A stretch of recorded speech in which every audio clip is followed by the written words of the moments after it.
ভালো বাপের সন্তান, ভালো মায়ের সন্তান, তারা তো এখানে ওখানে কোরআনে মাহফিলে লুকোচুরি করবে না, করবে? তারা কোরআনের সংস্পর্শে আসবেই যদি সেটা মুসলমান হয়, মুনাফিক না হয়। কথা বলেন। মুনাফিক যারা রসুলের দিকে ডাকলে আসে না, তারা লুকোচুরি করে যারা, মুনাফিক তারা। কোরআনকে ভালোবাসে না যারা, মুসলমান নামক মুনাফিক হলো তারা। আমরা কি কেউ মুসলমান না আমরা মুনাফিক না আমরা কাফের? বলেন আমরা কি? যদি মুসলমান হই, কোরআনের ভালোবাসায় আমাদের সঙ্গে শত্রুতা থাকতে পারে, কিন্তু কোরআনের সাথে কি শত্রুতা আছে ভাই? যদি না থাকে তাহলে কোরআনকে ভালোবেসে আমরা এখানে আসা দরকার আছে কি না? যদি আল্লাহকে পেতে চাও তবে কোরআনকে ভালোবাসো, যদি জান্নাতে যেতে চাও তবে কোরআনকে ভালোবাসো। কোরআনের মাহফিলে এসে বসো দলে দলে, কোরআনের মাহফিলে এসে বসো দলে দলে, জান্নাতের আশা নিয়ে বসো, তবে কোরআনকে ভালোবাসো।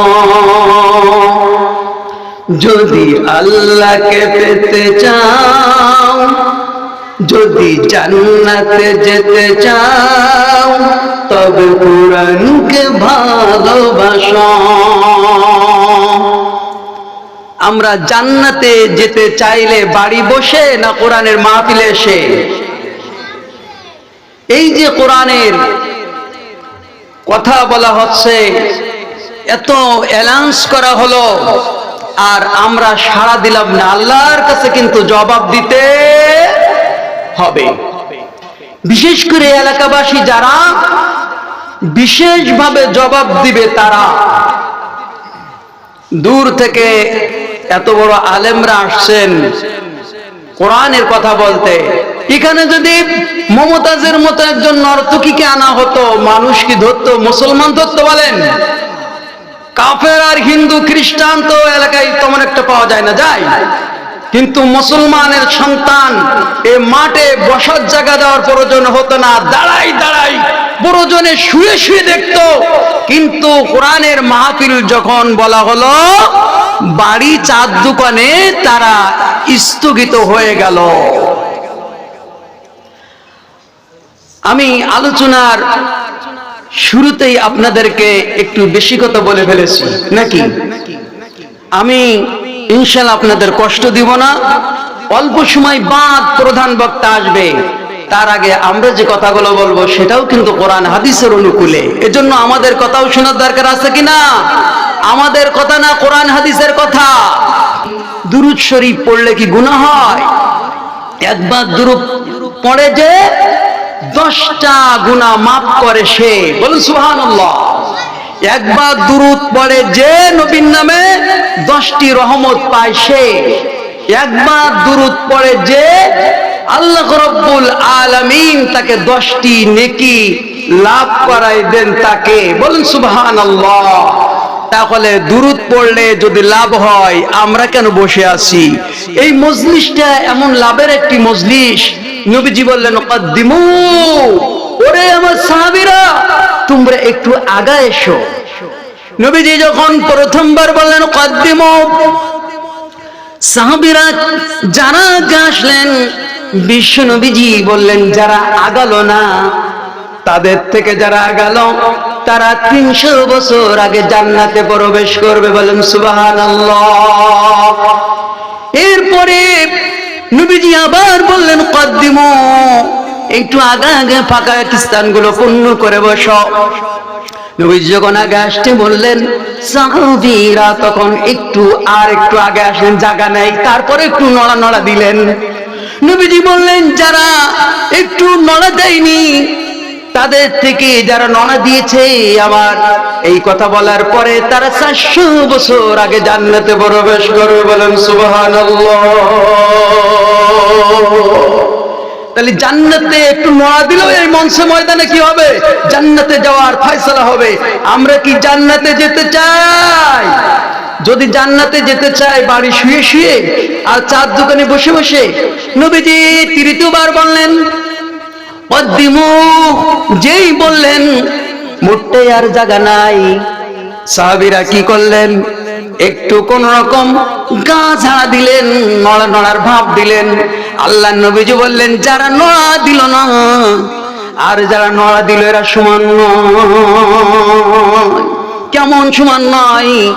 এরা হলো নড়া দেনেওয়ালা, যারা নড়া না দেনেওয়ালার 500 বছর আগে জান্নাতে যাবে, বলেন সুবহানাল্লাহ। এই ময়দানে একটু নড়া দিলেও জান্নাতে যাওয়া যায় অনেক আগে। এজন্য নড়া দিলে যদি যে ময়দানে জান্নাতে যাওয়া যায়, যে ময়দানের চতুর্পাশ থেকে ফেরেশতারা, রহমতের ফেরেশতারা সারি দিয়ে দিয়ে আকাশ পর্যন্ত হয়ে গিয়েছে, আল্লাহ রাব্বুল আলামিনের কাছে তারা বলতে আছে, ও আমার প্রভু গো, ও প্রভু, আমরা জমিনে যা দেখেছি আমরা তো মনে করেছিলাম মানুষ সৃষ্টি করার দরকার নাই, হাঙ্গামা করবে, দাঙ্গামা করবে, রাজানি করবে, হত্যা করবে। ও প্রভু, যা দেখে এসেছি, কি দেখে এসেছ? তোমার বান্দারা দেখছি কোরআনের প্যান্ডেলে, কোরআন বুঝার প্যান্ডেলে বসে বসে ওরা যেন চোখের পানি ফেলানোর চেষ্টা করে, কান্নার ভান করে। রব্বুল আলামিন জিজ্ঞাসা করেন ফেরেশতারা, বলো কেন এই কাজটি তারা করছে? বলে আপনার জাহান্নামের ভয় করে তারা, এই জাহান্নামের ভয়ে কোরআন শুনে শুনে কান্নার ভান করছে। ও ফেরেশতারা, ওরা কি আমার জাহান্নাম দেখেছে নাকি? বলে না, জাহান্নাম দেখেনি।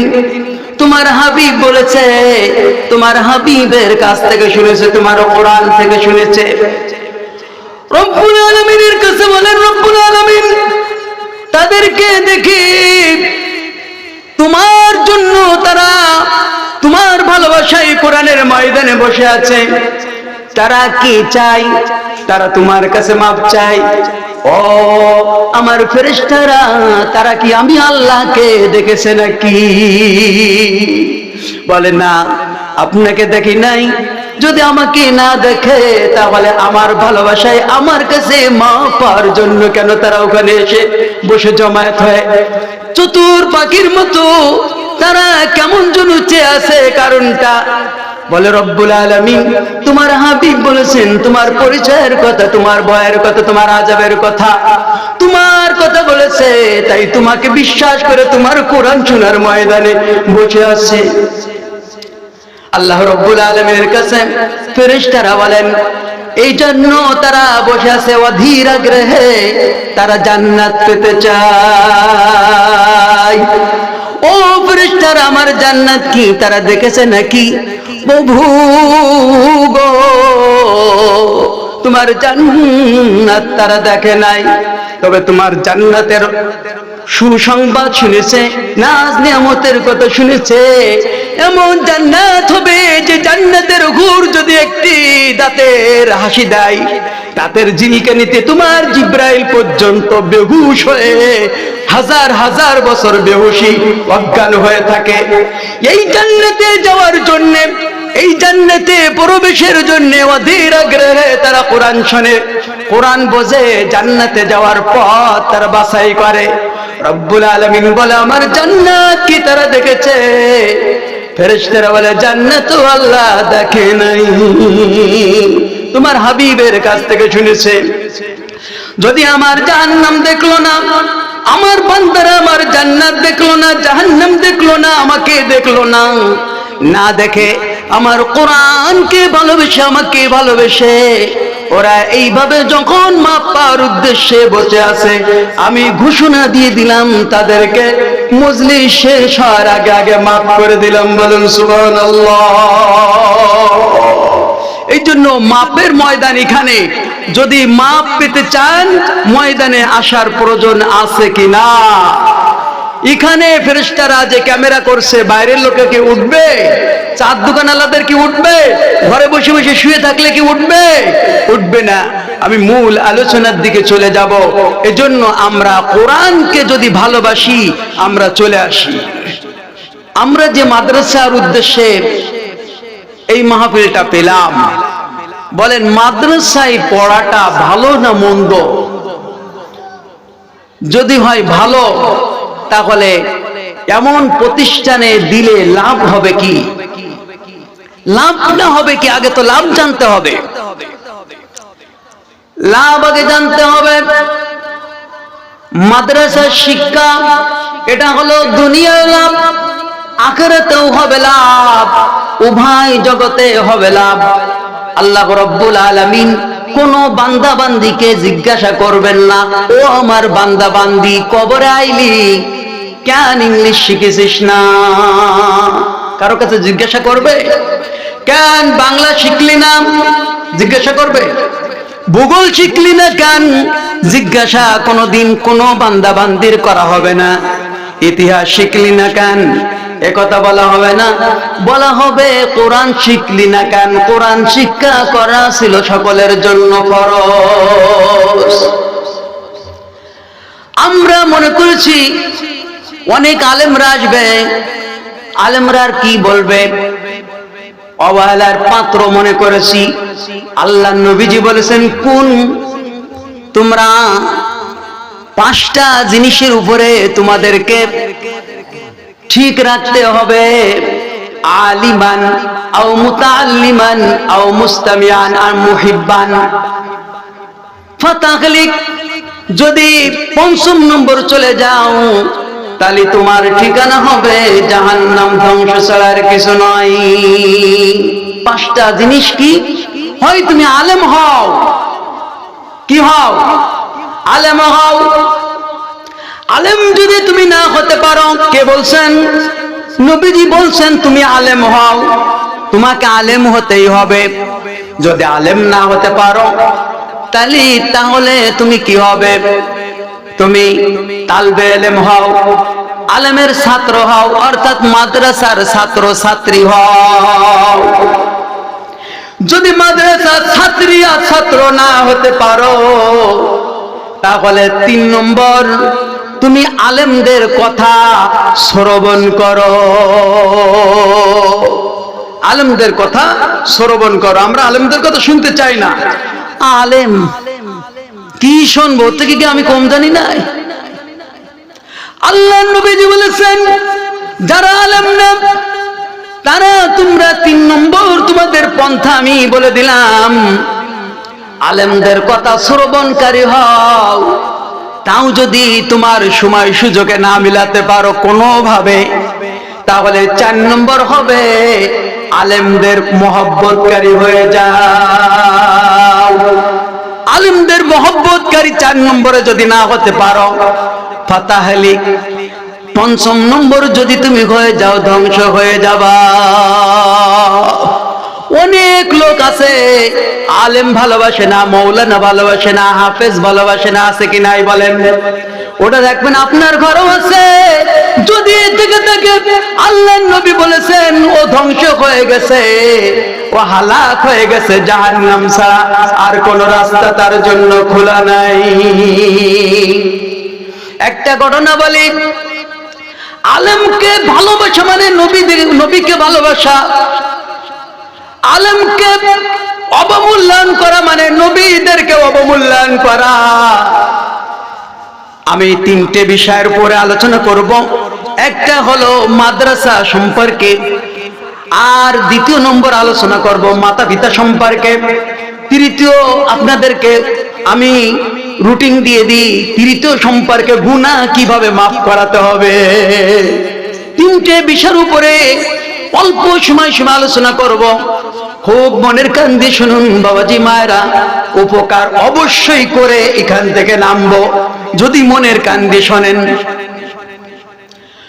নবীকে ভালোবাসা আলেমকে ভালোবাসা সমান। একজন নেক আলেমের সঙ্গে মুসাফা করা মানে বিশ্ব নবী মুহাম্মদুর রাসূলুল্লাহ সাল্লাল্লাহু আলাইহি ওয়াসাল্লামের সঙ্গে মুসাফা করা সমান। এই আলেমের মঞ্চে ময়দানে বসে কথা শোনা মানে নবীজির ময়দানে মঞ্চের সামনে বসে বসে কথা শোনা। আপনারা মনে করছেন এই ছোট একটা প্যান্ডেল করা হয়েছে, ও কোন হুজুর স্টেজে আলোচনা করার জন্য? কি শুনবো? নবীজি থাকলেও আপনারা শুনতেন না।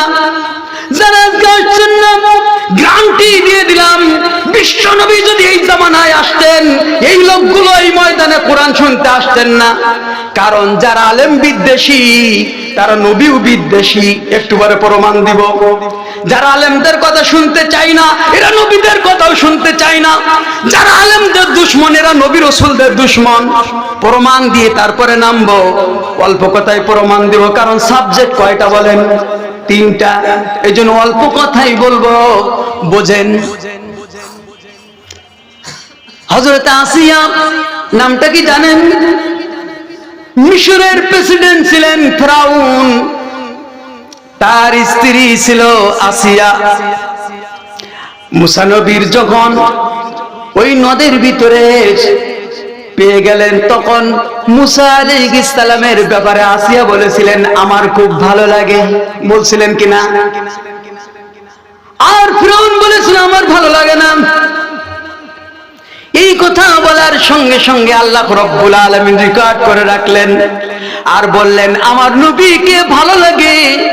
এই কথা বলার কারণে ওরে আসিয়া আমি তোকে জান্নাত দেখাইতে দেখাইতে তোর মৃত্যু দান করব। সুবহানাল্লাহ। আর ফেরাউন বলেছে আমার নবীকে ভালো লাগে না, এই কারণে ওর মরণ দেব, এমন মরণ যে নজির হয়ে থাকবে, সারা পৃথিবীর মানুষ কিয়ামত পর্যন্ত তাকে লাঞ্ছনা দংশনা করবে। নবীকে ভালো লাগে না এই কারণে। যদি বলেন ওটা তো নবীদের সাথে সম্পৃক্ত, তাহলে আলেমদের সাথে কিভাবে সম্পৃক্ত? হযরত ইবনে আব্বাস রাদিয়াল্লাহু তাআলা আনহু, নবীজির চাচা, শ্রেষ্ঠ তাফসীর কারক যিনি হযরত আব্বাস রাদিয়াল্লাহু তাআলা আনহু, তিনি বলেছেন এই ব্যাপারে আপনাদের সামনে বলি। বলেন যদি আপনাদের সন্তান মারা যায়, মারা যাওয়ার সঙ্গে সঙ্গে চাচা বেঁচে থাকে, লালন পালনের দায়িত্ব তখন বাবার স্থলাভিষিক্ত কে থাকে? চাচা থাকে না? তাহলে চাচা যদি হয় বাবার অবর্তমানে লালন পালনের দায়িত্বে, তাহলে নবী নাই। নবীজির অপাষ্টে নবীজির যে দায়িত্ব কোরআন পৌঁছানো, হাদিস পৌঁছানো, এটা কারা পৌঁছানোর দায়িত্ব? আলেমদের। যদি কেউ চাচা সুশিক্ষা দিল, লালন করলো, পালন করলো, আর এরপরে যদি ওই ভাতিজা ওই চাচার সাথে বেয়াদবি করে বড় হয়ে, বলেন বাবার সাথে বেয়াদবি করা যেমন চাচার সাথে বেয়াদবি করা কি একই রকম কিনা? লালন পালন, খাবার দাবার, পোশাক আদি সব দিয়ে মানুষ করলো চাচা। এখন চাচা কি বাবার মতো না অন্য কারোর মতো? চাচা বাবার মতো। যদি বাবার মতো হয়, বাবার সাথে বেয়াদবি করলে যে অপরাধ হতো, ওই চাচার সাথে বেয়াদবি করা একই রকম। নবী নাই, নবীর সঙ্গে বেয়াদবি করা যেমন। ও আল্লাহর বান্দারা শুনে রেখো, কান খুলে দাও, কানের দরজা খুলে দাও, মনের দরজা খুলে দাও, শুনে যাওয়াজ। যদি কোন আলেমদের প্রতি ঘৃণা পোষণ করো, শুনে রেখো নবীজির সাথে ঘৃণা পোষণ করার শামিল। কারণ নবীদের দায়িত্বটা আল উলামা ওয়ারাসাতুল আম্বিয়া, নবীদের দায়িত্ব পালন করছে কারা বলেন? চাচা যেমন দায়িত্ব পালন করে ভাতিজার, বাবার সমতুল্য হয়ে যায়। নবীর অবর্তমানে নবীর চেয়ারে বসে আছে কে? আলেমরা। আর এই আলেমদের ঘৃণা করে যদি মাহফিলে না আসেন, কোরআনকে ঘৃণা করে যদি মাহফিলে না আসেন, তাহলে একই রকম সমান, একই রকম শামিল হয়ে যাবে। আলেম ঘৃণা করা যেমন, নবীকে ঘৃণা করা তেমন। ওই জামানায় যারা নবীর থেকে দূরে দূরে মুনাফিকি সলসাতুরি করে চলতো, যারা এই জামানায় এই লোকগুলো থাকলে ওই কাজই করতো তারা। আল্লাহ তাআলা নিজে বলেন وَإِذَا قِيلَ لَهُمْ تَعَالَوْا إِلَى مَا أَنزَلَ اللَّهُ وَإِلَى الرَّسُولِ তাআল। ওরা কি করত? এসো নবীর দিকে এসো, রসুলের দিকে এসো, রসুলের পথে এসো, কোরআনের পথে এসো, আল্লাহর পথে এসো। আল্লাহ বলেন, হে রসুল রাইতা, আপনি কি দেখেন না মুনাফিকিনা ইয়াসুদ্দুনা আনকা সুদুদা, মুনাফিক যারা ওরা পিঠ প্রদর্শন করে, ওরা কিন্তু ভেগে যাবে তারা মুনাফিক যারা। কোরআনের মাহফিল হলে মুনাফিক গুলো আসবে না, কারণ ওরা জানেন যে কোরআন আল্লাহর দিকে ডাকে, আলেমরা আল্লাহর দিকে ডাকে, ওদিকে যাওয়া যাবে না। ওরা কিন্তু এদিকে বলবে ইমানদার, আখিরাতের পরে ঈমান এনেছি, রসুলের পরে ঈমান এনেছি, আল্লাহর পরে ঈমান এনেছি। আল্লাহ বলেন ওয়া মিনান নাসি মান ইয়াকুলু আমান্না, ওরা বলবে ওয়া বিল ইয়াউমিল আখির, ঈমান এনেছি আখিরাতের প্রতি, আল্লাহর প্রতি। আল্লাহ বলেন ওরা বলে, কিন্তু আসলে ওয়া মা হুম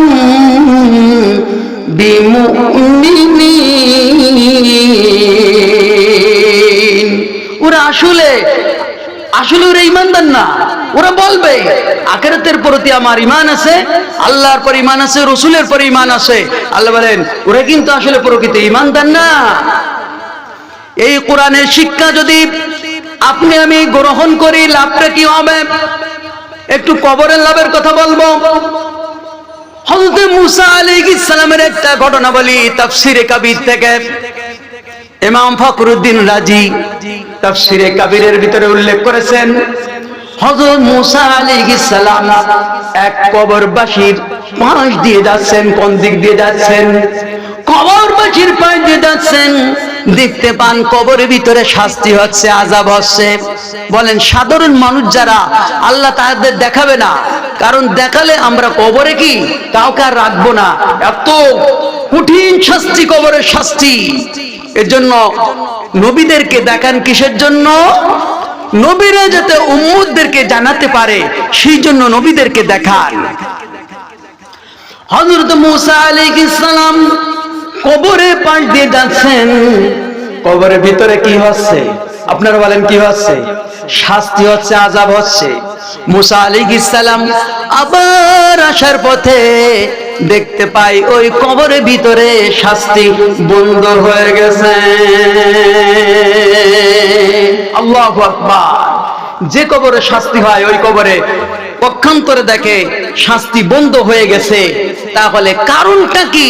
আমরা কি জিজ্ঞাসা করতে পারবো?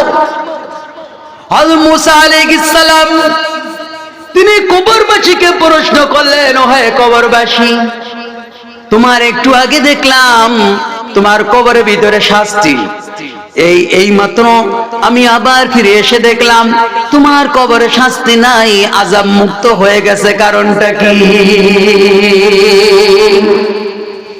জবাব দিলেন ওই জামানার পয়গম্বর মুসা আলাইহিস সালাম, আমার জীবিত থাকতে আমার স্ত্রী ছিল, স্ত্রীর পেটে একটা সন্তান ছিল। আমি বলেছিলাম আমার স্ত্রীকে যদি আমার কন্যা হয় তাও তোমার দায়িত্ব থাকবে কোরআনের মাদ্রাসায়, আর যদি ছেলে হয় তাও দিতে হবে কোরআনের মাদ্রাসায়। ঠিক আমার স্ত্রী যখন আমার সন্তানটি 5 বছর মতো বয়স হয়ে গেছে, আমার সন্তানকে কোরআনের মাদ্রাসায় দিয়েছে। আজ দেওয়ার পরে ও মুসা আলাইহিস সালাম সঙ্গে সঙ্গে হুজুর আমার বাচ্চাকে প্রথম সবক পড়িয়ে দিয়েছে। প্রথম সবক কি? বিসমিল্লাহির রহমানির রহিম। বিসমিল্লাহির রহমানির রহিম যখন আমার বাচ্চাকে পড়িয়ে দিয়েছি মাদ্রাসার শিক্ষক, আল্লাহ রাব্বুল আলামিন ফেরেশতাকে ডাক দিয়ে বললেন, আরে আযাবের ফেরেশতা, আযাব দেওয়া বন্ধ করে দে, আযাব আর দিতে পারবি না। ফেরেশতা তখন জিজ্ঞাসা করলো, প্রভু গো, ও মালিক, দয়ার আল্লাহ, মায়ার আল্লাহ, আযাব দিচ্ছিলাম, তার তো নির্দিষ্ট পাপ ছিল। তখন ফেরেশতা বলার সঙ্গে সঙ্গে আল্লাহ বললেন, ওরে ফেরেশতা, আমার বান্দার একটা সন্তান ছিল এতিম, এতিমকে যখন মাদ্রাসায় দিয়েছে আর প্রথম সবক পড়াইছে শিক্ষক, সে পড়েছে বিসমিল্লাহির রহমানির রহিম।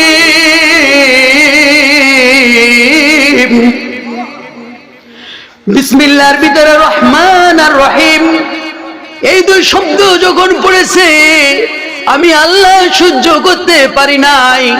আমার রহমান আর রহিম নাম যখন উচ্চারণ করেছে, আমার রহিম আর রহম নামের মর্যাদা রাখতে গিয়ে আমি আমার এতিম সন্তানের বাবাকে সঙ্গে সঙ্গে আমি মাফ করে দিয়েছি।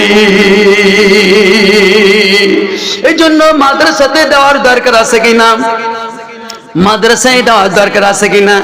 এই যে মহিলা মাদ্রাসা, এই যে মাদ্রাসাটা হয়েছে, আপনাদের সৌভাগ্য। অনেক দূরে প্রাথমিক জীবনে তো মেয়ে ছোট থাকে কিনা, তাকে দূরে দেওয়া যায় না। আপনারা যদি এই মাদ্রাসায় দিতে পারেন, আল্লাহ রাব্বুল আলামিন তার হাবিব বলেছেন, যার একটা কন্যা সন্ততি আর সে দিন শিক্ষা দিতে পারলো, ইসলাম শিক্ষা দিতে পারলো, ধর্ম শিক্ষা দিতে পারলো, আল্লাহর ওহীর জ্ঞান শিক্ষা দিতে পারলো, আর সৎপাত্রস্থ করলো, আল্লাহ রাব্বুল আলামিনের হাবিব বলেন, তার জন্য আমি রাসূল বলে দিলাম একটা জান্নাতের মালিক হয়ে গেল। সুবহানাল্লাহ।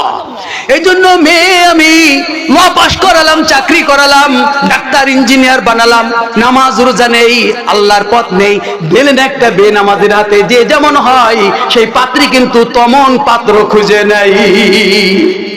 এজন্য সে কোনোদিন ভালো আলেমের সাথে যেতে চাবে না। আর যখন একটা দিনদারের হাতে তুলে দিতে পারলেন না, আপনার জন্য কি একটা জান্নাত হবে? মেয়ে তো আপনার সংসারে কাজে আসবে না? আসবে। চাকরি করে কি আপনাকে খাওয়াবে? অন্য জায়গায় খাওয়াবে।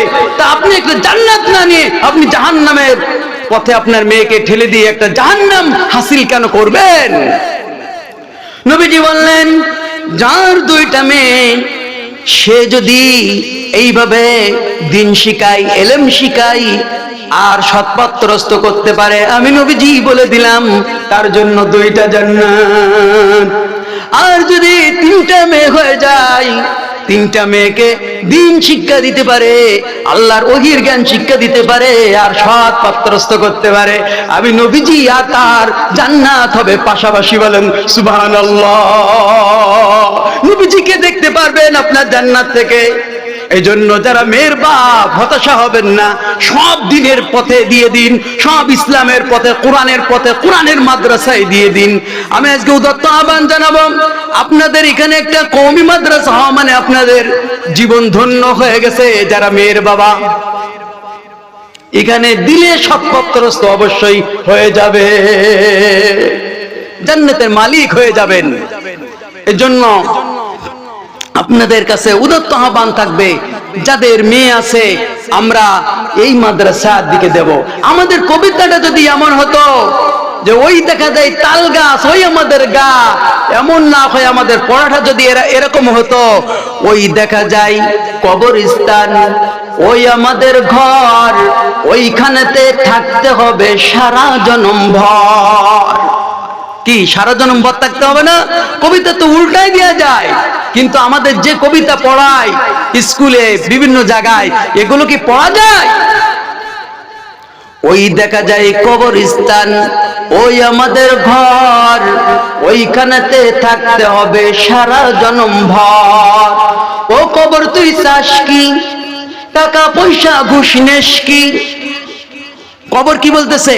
টাকা পয়সা ঘুষ আমি নাই না, একটা মুমিন বান্দা পাই না, একটা যদি পাই অমনি ধরে জান্নাতে পাঠাই। আল্লাহু আকবার। কবর যে একটা মুমিন বান্দা পায়, জান্নাতে পাঠাবে না জাহান্নামে পাঠাবে? এজন্য আগডুম বাগডুম ঘোড়াডুম ঘোড়ার ডিম পড়ানোর দরকার নাই। যদি আমি আপনি জান্নাতে যেতে চাই, জান্নাতের রাস্তায় উঠা লাগবে, জান্নাতের গাড়িতে উঠা লাগবে। আপনি যদি কলকাতার গাড়িতে উঠে সারা জনম বলেন আমি ঢাকায় যাব, বলেন ঢাকায় যেতে পারবেন? এই জন্য আপনি আমি চলে যাব যদি একটা সৎপাত্রস্থ করতে পারি, একটা সন্তানকে বা সুন্দর শিক্ষা দিতে পারি, ওরা আমাদের জন্য যথেষ্ট হবে। ছোট্ট একটা ঘটনা বলবো, মাতা পিতার আওয়াজে অজের সময় আপনাদেরকে শোনাবো কিভাবে জান্নাতে চলে যাবেন। দুনিয়ায় থাকবে মেয়ে, আর আপনি কিভাবে জান্নাতে যাবেন কবরে। এই একটা ঘটনা আপনাদের একটু পরেই শোনাবো, এখন না। আমরা এই কোরআনের মাদ্রাসায় যারা মেয়েদেরকে পড়াবো, লাভ হবে কি? লাভটা কি হবে? আমরা যখন এই কোরআনের মাদ্রাসায় পড়াবো, তখন কিন্তু মৃত্যুর সময় আমাদের শিয়রের পাশে মেয়েটা বসবে। কোরআন শিখাও ছেলে মেয়েকে, ওহে মুসলমান, জান কবজের সময় তোমার হইবে রে আসান।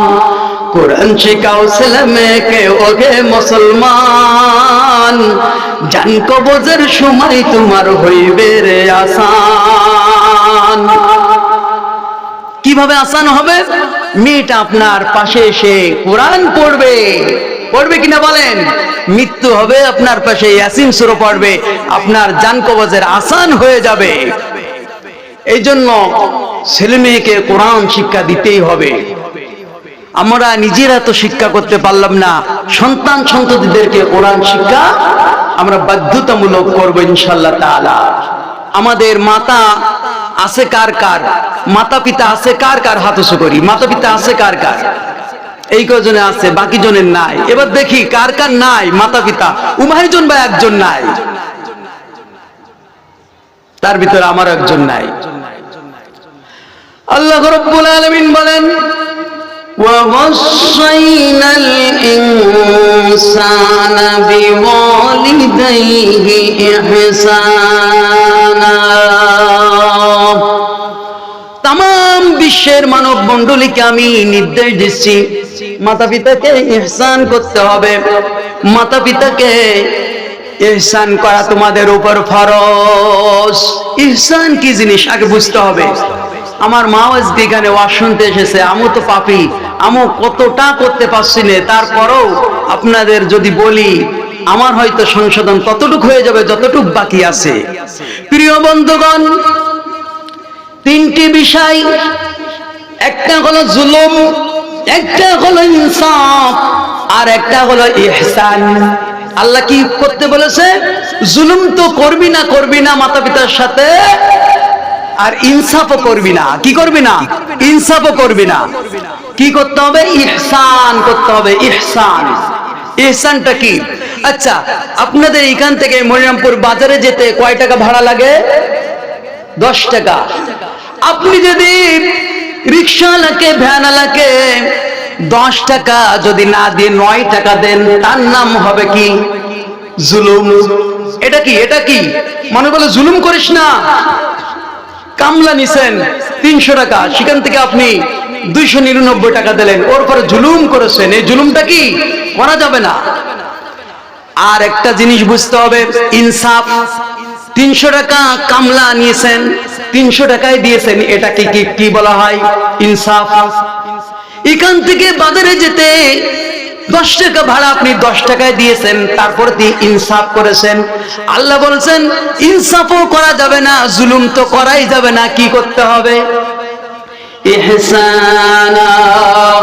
আল্লাহ রাব্বুল আলামিন সূরা আহকাফের ভিতরে এই কথা বলেছেন, ওয়াসাইনাল ইনসানা বিওয়ালিদাইহি ইহসানা। সূরা আনকাবুতের ভিতরে আল্লাহ বলেছেন। এরপরে আল্লাহ রাব্বুল আলামিন সূরা বনী ইসরাঈলের ভিতরে বলেছেন, যত জায়গায় বলেছেন আল্লাহ ইনসাফা বলেননি, আল্লাহ সব জায়গায় বলেছেন ইহসানা। ইহসান করতে হবে বান্দা বান্দি। এখন ইহসান কি বলেন? আপনার বাড়িতে আপনি যে পালঙ্ক শোন, এই পালঙ্কর দাম যদি হয় 10,000 টাকা, মা বাবার পালঙ্কটা যদি হয় 9,000 টাকা, তাহলে মা বাবার উপরে জুলুম করেছেন। হুজুর আমি তো ভালোটা দিয়েছি, ভালো খাট দিয়েছি, 9000 হলে হবে কি? 9000 হলে ইহসান হলো না, জুলুম হলো। এইবার বলেন আল্লাহর হুকুমকে আমরা পালন করছি?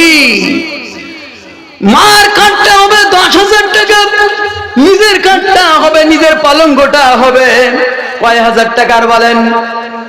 তার থেকে 1 টাকা কম হলেও হতে হবে, নইলে আল্লাহর জান্নাত হবে না। মার শাড়িটা কিনেছেন 1000 টাকা দিয়ে, বউয়ের শাড়িটা কিনেছেন 1100 টাকা দিয়ে। বলেন ইহসান হলো না জুলুম হলো? জুলুম হলো না ইহসান হলো? যদি মারটা 100 টাকা বেশি হতো, ইহসান মানে অতিরিক্ত করা। আল্লাহ বলেছেন মা বাবার সঙ্গে অতিরিক্ত করে দিতে হবে। করছি আমরা? করছি আমরা কি ইহসান করছি? আমরা তো ইনসাফও করছি না, সমান সমানও করছি না। মার কাপড়টা, বাবার কাপড়টা, বাবা লুঙ্গি পরে যদি দোকানে যায়, বাবার লুঙ্গিটা দেখলে মনে হয় যে কামলা দেওয়া ব্যক্তি এসেছে। আপনি ছেলে যখন দোকানে যান, মানুষ বলে নবাবজাদা এবার এসেছে। আল্লাহর জান্নাতে যেতে পারবেন না। বাবার লুঙ্গি যদি থাকে 100 টাকার, আপনার লুঙ্গি যদি 101 টাকার হয়, আপনি আল্লাহর জান্নাতে যেতে পারবেন না। শুধু কাবা শরীফে হজের নাম হজ নয়, হজ বাড়িতে রয়েছে। কাবা শরীফে গিয়ে গিলাপে চুম্বু দিয়ে আকুরি পড়ি থাকলেন, আর মাঝে দেখলাম এক হাজি পাথর মারতে মারতে নেটে দেখলাম এই রাগ করে শয়তানের কি মেরিয়ে দিলে, জুতো ফেলে মেরিয়ে দিলে। ওরে হাজি, তুই যে জুতো ফেলে মারতেছিস, তোর এলাকায় তো শয়তানের গাদা, এখানকে জুতো কিটা মারবে? এলাকায় যে কোরআনে পক্ষে আসে না, এদের জুতো কে মারবে? তুই তো ওই জায়গায় শয়তান মারতেছিস, কাবা শরীফে গিয়ে মারতে হবে পাথর। রাগ করে বাঙালি তো একটু অতিরিক্ত, এ জুতো ফেলে মেরে দেশে। মা বাবার খবর নিলি না, জান্নাতে যেতে পারবি না। মা বাবাকে কি করতে হবে? আজকে কি যদি দেখেন মা বাবার খাটটাই ঘুম ধরে গেছে, তেলা পোকা ঢুকে গিয়েছে, মা বাবার খাটে আজকে রাত্রে গিয়ে যদি দেখেন মা বাবার খাটের ভিতরে সার পোকা ঢুকে গিয়েছে, আর আপনার খাটটা এক্ষুনি গিয়ে যদি আল্লাহর জান্নাতে যেতে চান, বউকে সরাই দিয়ে নিজেও সরে গিয়ে ওই পালঙ্গটা ওখানে দিয়ে আসতে হবে যদি জান্নাতে যেতে চান। আর মার ওই সার্পকালাটা আপনাকে নিতে হবে, বাবার সার্পকালাটা আপনাকে নিতে হবে, তাহলে আল্লাহর জান্নাত হবে। সিজদা করবেন, সারা জীবন নামাজ আদায় করবেন, মা বাবা বেজারতে আল্লাহ বেজার, মা বাবা খুশিতে আল্লাহ খুশি। মা বাবা যদি বেজার হয়ে যায়, হুমা জান্নাতুকা ওয়া নারুকা। বাবার মতো আপনজন, মায়ের মতো আপনজন ত্রিভুবনে নাই। মায়ের পদ তলে জান্নাত দিলেন আল্লাহ, মায়ের পদ তলে জান্নাত দিলেন আল্লাহ। কার পদ তলে জান্নাত? কার পদ তলে জান্নাত? মায়ের মতো আপনজন, ওরে বাবার মতো আপনজন ত্রিভুবনে নাই। মায়ের পদ তলে জান্নাত দিলেন আল্লাহ, মায়ের পদ তলে জান্নাত দিলেন আল্লাহ। কত আদর যত্ন করে লালন করলো মা,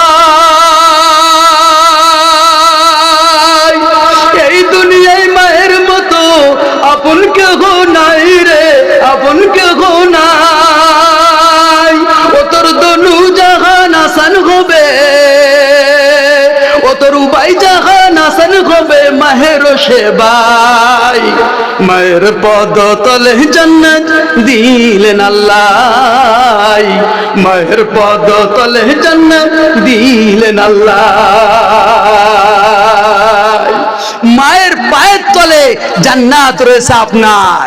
আপনি জান্নাত খুঁজতে মক্কায় যান, আপনি জান্নাত খুঁজতে মসজিদে যান, আগে জান্নাত তো আপনার বাড়িতে খুঁজতে হবে। মসজিদে বাবা কি টাইস, 5 লাখ টাকা টাইস কিনে দিয়ে বলতে হুজুর দোয়া করবেন যাতে জান্নাতে চলে যেতে পারি। মায়ের খাবারের খবর নেই, মায়ের কাপড়ের খবর নেই, মা পায়খানা করে ট্যাটা করছে, ছোট থাকতে আমরা যেমন করছিলাম, কোনো খবর নেই। আর আপনি টাইলস কিনে দিয়ে হুজুরকে 3 ওয়াক্ত খাতি দিয়ে আপনি জান্নাতে চলে যাচ্ছেন।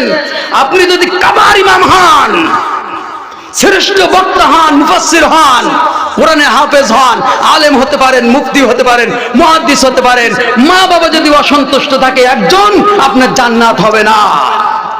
মনে হয় এই গ্রামের লোকের হবে, আমাদের গ্রামের লোকের হবে। মা বাবা এই দুইজনের একজন যদি অসন্তুষ্ট হয়ে যায়, আল্লাহ বলতেছেন, আল্লাহ তাআলা বলতেছেন, উফিল লাকুমা ওয়ালা তানহারহুমা ওয়া কুল লাহুমা কাওলান কারীমা। তোমার মা বাবার জন্য তুমি কি করবে? ওয়াকফিজ লাহুমা জানাহাজ্জুল্লি, রহমতের ডানা তুমি মেলাই দিবে। পাখি দেখবেন আকাশে যখন ওড়ে, তার ডানা দুটো বিছাই দেয় বাতাসের কাছে, বলে ওরে বাতাস, আমি কিচ্ছু না, তোর কাছে মেলাই দিলাম, তুই যদি আমাকে ঠেকনো দিয়ে রাখিস আকাশে তাহলে থাকবো। মা বাবার কাছে নিজেকে উৎসর্গ করে দিতে হবে। মা আমি বুঝি না, বাবা বুঝি না, তোমরা যা বোঝো সেই অনুযায়ী আমার জীবন চালাবো, অন্যরকম চালাবো না। আমরা কি, তোমরা কিছু বোঝো? কি বোঝো তুমি? বুড়োই কিছু বোঝো? আরে না বোঝে তোর মতো 10-12টা ছেলে পেলে কিভাবে মানুষ করলো? এখন আর কিছু বোঝে না বুড়ো বুড়ি, সব তুমি বোঝো। মা একটা আল্লাহর বান্দি, অনেক বয়স হয়ে গেছে, তার একটা মাত্র ছেলে। কয়টা ছেলে? খুব মা বাবাকে খেয়াল রাখে। বাবা দুনিয়া থেকে চির বিদায় নিয়ে চলে গেছে। মা অসুস্থ মানুষ, কখনো অসুস্থ হয়, কখনো সুস্থ হয়। এই ঘটনাটি লিখেছেন জামানার বিশিষ্ট আল্লাহর ওলি হাকিমুল উম্মাত হযরত আশরাফ আলী থানভী রাহমাতুল্লাহ আলাইহি। তিনি লিখেছেন তিনার কিতাবের ভিতরে, মায়ের খেদমত করে, চূড়ান্ত ভাবে খেদমত করে। মার পিশাব পায়খানা থেকে শুরু করে যা কিছু করার দরকার সবগুলো করে যাচ্ছে। এইগুলো করার পরে মাকে কাঁধে করে করে বাথরুমে নিয়ে যায়, গোসল করায়, সবকিছু করাই, কিন্তু মার কাছে অনুমতি চাই, বারবার করে অনুমতি চাই, মা গো একটু কাবা ঘরে যাব হজ করার জন্য। কোথায় যাব? কাবা ঘরে যাব হজ করার জন্য। মা বলে, বাবা তুই যদি যাস আমি মরে যাব। দেখবেন বুড়ো হলে কিন্তু এরপরে অন্তটা কেমন কেমন হয়ে যায়। বাবা তুই যদি যাস, আর যদি মরে যাই তাহলে আমি কাকে দেখবো, কাকে পাবো? এইভাবে করে মা হতাশা যখন প্রকাশ করে, দরদি সন্তান মায়ের ভালোবাসায় হজে যায় না। 1 বছর গেল, এরপর 2য় বছর যখন হজের সময় আসলো, আবার বলে, মা ও মা আমি একটু হজের জন্য যেতে চাই। আল্লাহ টাকা দিয়েছে, হজ না করলে কি হয়? মা বলল, সন্তান রে, আমাকে রেখে তুই যদি যাস আমি মরে যাব। আবার একই কথা। এইভাবে করে 3 বছর 4 বছর যখন চলে গেছে, 7 বছরের মাথায় আগের থেকে নিয়ত করেছে সন্তান হজে যাবই। মা যা বলবে আল্লাহকে খুশি করতে হবে, আল্লাহকে খুশি করে ছাড়বো। মা যা বলুক, মা তো মরে না, বারবার এই বলে। 7 বছরের মাথায় মাকে বলল, মা হজ করতে যাব। মা কি কথা, তুই যদি যাস আমি মরে যাব, কাকে দেখব? মা যেতে রাজি না, মা যেতে দিবে না। সন্তান বলে, যত বাধা দাও হজে আমার যেতে হবে। মার ওভারটেক করে, মার কথা অমান্য করে সন্তান কাবা ঘরে যাবে আল্লাহর কাছ থেকে নৈকট্য লাভ করার জন্য, গুনাহ মাফ করানোর জন্য। কাটতে বক্সা আগের জামানায় তো প্লেন ছিল না, হয় নদী পথে নাই হাঁটা পথে। হাঁটতে হাঁটতে কিছু দূর যাই, আবার একটা মসজিদে জিরাই বা একটা স্কুল ঘরে জিরাই। এইভাবে যেতে যেতে হঠাৎ একটা মসজিদ ঘরে আল্লাহর বান্দা রাত্রে ঘুমায়েছে। ঘুমানোর পর ওই দিন হবে না ওই দিন ওই এলাকায় চোর ঢুকে গিয়েছে। চোর ঢুকে চোর চুরি করে যখন পলাবে, পলানোর কোন রাস্তা খুঁজে পাই না। তৎকালীন কিন্তু মসজিদে এত পাকা ছিল না, বেড়াগুড়া দিয়ে কোন রকম থাকতো। এই বেড়ার ফাঁক দিয়ে মসজিদে চোর ঢুকলো, মসজিদ নিরাপদ জায়গা, চোর খুঁজতে তো কেউ মসজিদে যাবে না, যাবে?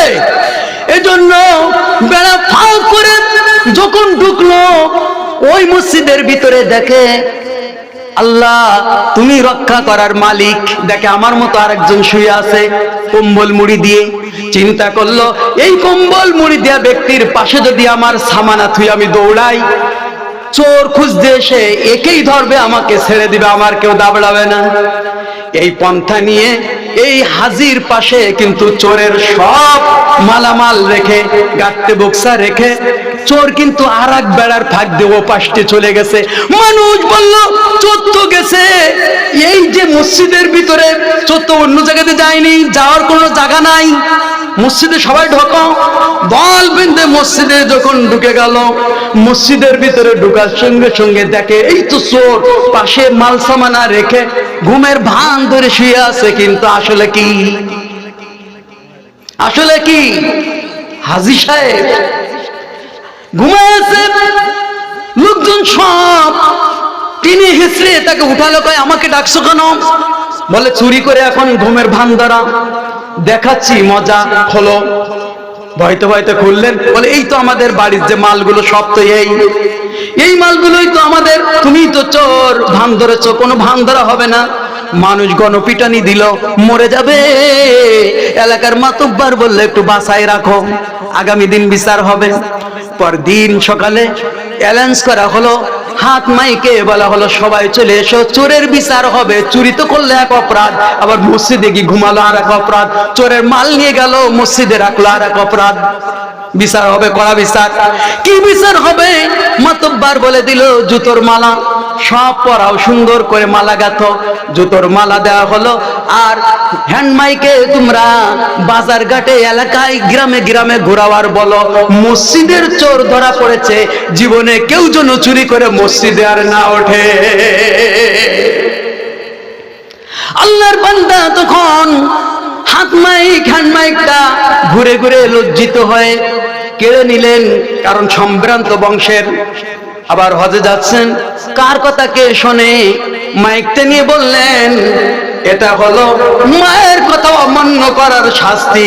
আমি কিন্তু মসজিদের চোর না, আমার মায়ের কথা অমান্য করে হজে আসার অপরাধে আমাকে এই বেজ্জতি আল্লাহ কবুল করেছে। তদন্ত নিয়ে দেখা হলো তার মা বেঁচে আছে। মা নিষেধ করেছিল হজে যাস না, হজে যাস না, আমাকে দেখাশোনা কর, আমি বাঁচবো না। মার বদদুয়া যদি লাগে এরকম বেজ্জতি হতে হয় পদে পদে। এজন্য হুমা জান্নাতুকা ওয়া নারুকা। আল্লাহ রাব্বুল আলামিন তিনি বললেন উফিল লাকুমা ওয়া লা তানহারহুমা ওয়া কুল লাহুমা কাওলান কারীমা। মা বাবার সামনে এমন আচরণ করিস না রে সন্তানেরা। তাম বিশ্বের সকল মানুষকে আমি বলে দিচ্ছি, এমন আঘাত দিবি না যে মা বাবা বলে উঠবে উহ উহ উহ। এতটুক শব্দ যদি বলে আল্লাহর জান্নাত হবে না। হুজুর তাহলে কি করবে এখন? মা বাবা অনেকের নাই, কি আছে? অনেকের নাই। তাহলে যাদের নাই তারা কি করবে? তাদের তো একটা পরামর্শ দিতে হবে। তিনটে বিষয় আলোচনা করতে চেয়েছি। দ্বিতীয় বিষয় মা বাবা, আমি পরামর্শ দিয়ে যাই যাদের মা বাবা নাই তাদের কি করতে হবে। তাদের একটা ফয়সালা তো আছে। মা আর বাবা যাদের মরে গেছে রে, তাদের ঋণ শোধ করতে পারবো না। তাদের ঋণ কিভাবে শোধ করব? মায়ের এক ধার দুধের দাম কাটিয়া গায়ের চাম। মায়ের এক ধার দুধের দাম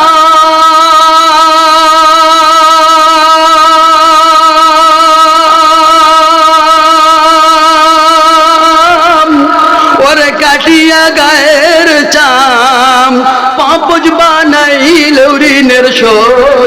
হবে না, এমন দরদি হবে কেউ হবে না আমার মা গো।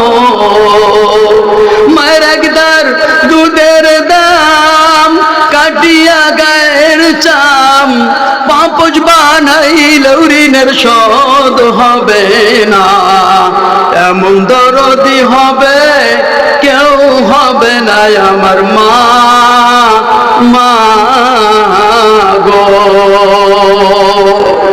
যখন আমাদের একটা ফোঁটা দুধ না দিলে মরে যেতাম, একটা ফোঁটা দুধের কারণে, এই ঋণ কি শোধ হতে পারবেন? জীবন পেয়েছেন একটা ফোঁটা দুধের কারণে, ঋণ কি শোধ হতে পারবেন? আল্লাহ নবীর কাছে এমনই বলেছেন একজন এসে, আমি উমরা করেছি, হজ করেছি, তায়েফে গিয়েছি, মাকে কাঁধে করে, ইয়া রাসূলুল্লাহ এত বছর নিয়ে বেড়াচ্ছি, আমি কি মায়ের দুধের ঋণ শোধ করতে পেরেছি? আল্লাহ নবী বললেন, মায়ের ঋণ তো শোধ করা দূরের কথা, তোমার বুকের চামড়া দিয়ে তুমি যদি মার এক গাছ জুতা বানায় দাও, তারপরে এক ফোঁটা দুধের ঋণ শোধ হবে না। বলেন আল্লাহু আকবার। এবার আসুন, যাদের মা বাবা নেই তাদের কি করতে হবে? মা চলে গেছে, বাবা চলে গেছে, মনে করেছি আমরা বেঁচে গিয়েছি, কবর দিয়ে এসেছি, বেঁচে গিয়েছি, এখন ছুটি। এখন কি ছুটি?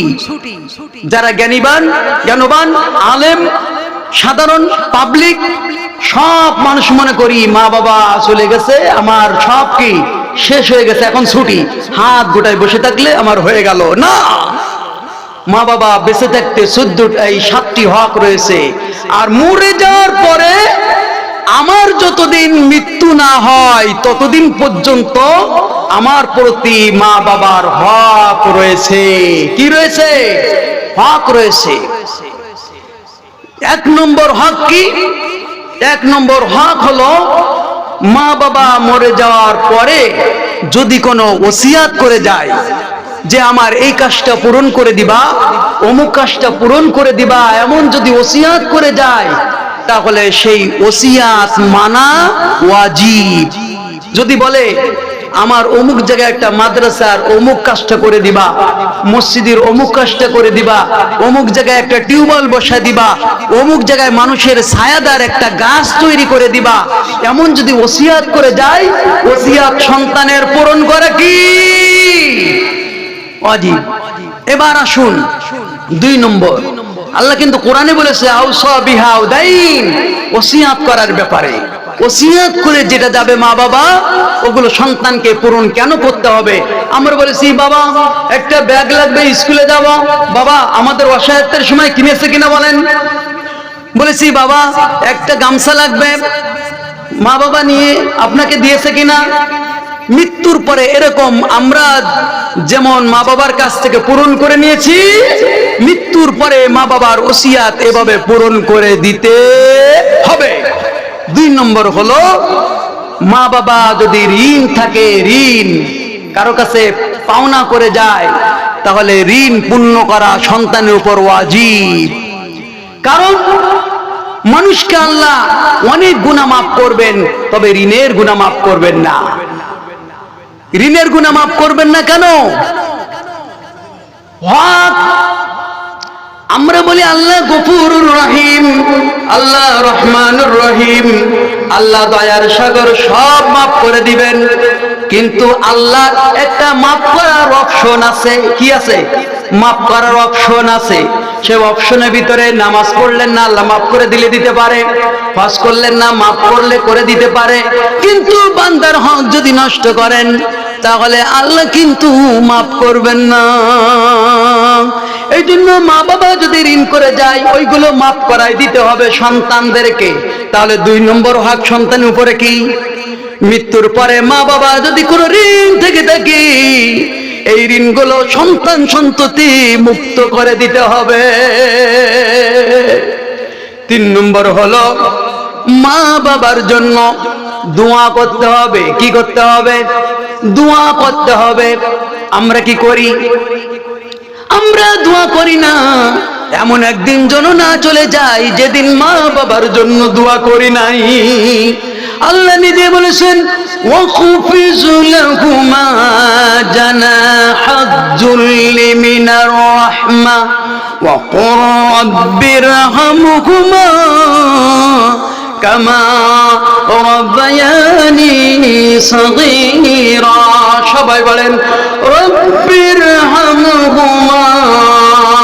কামা রাব্বায়ানি সগীরা।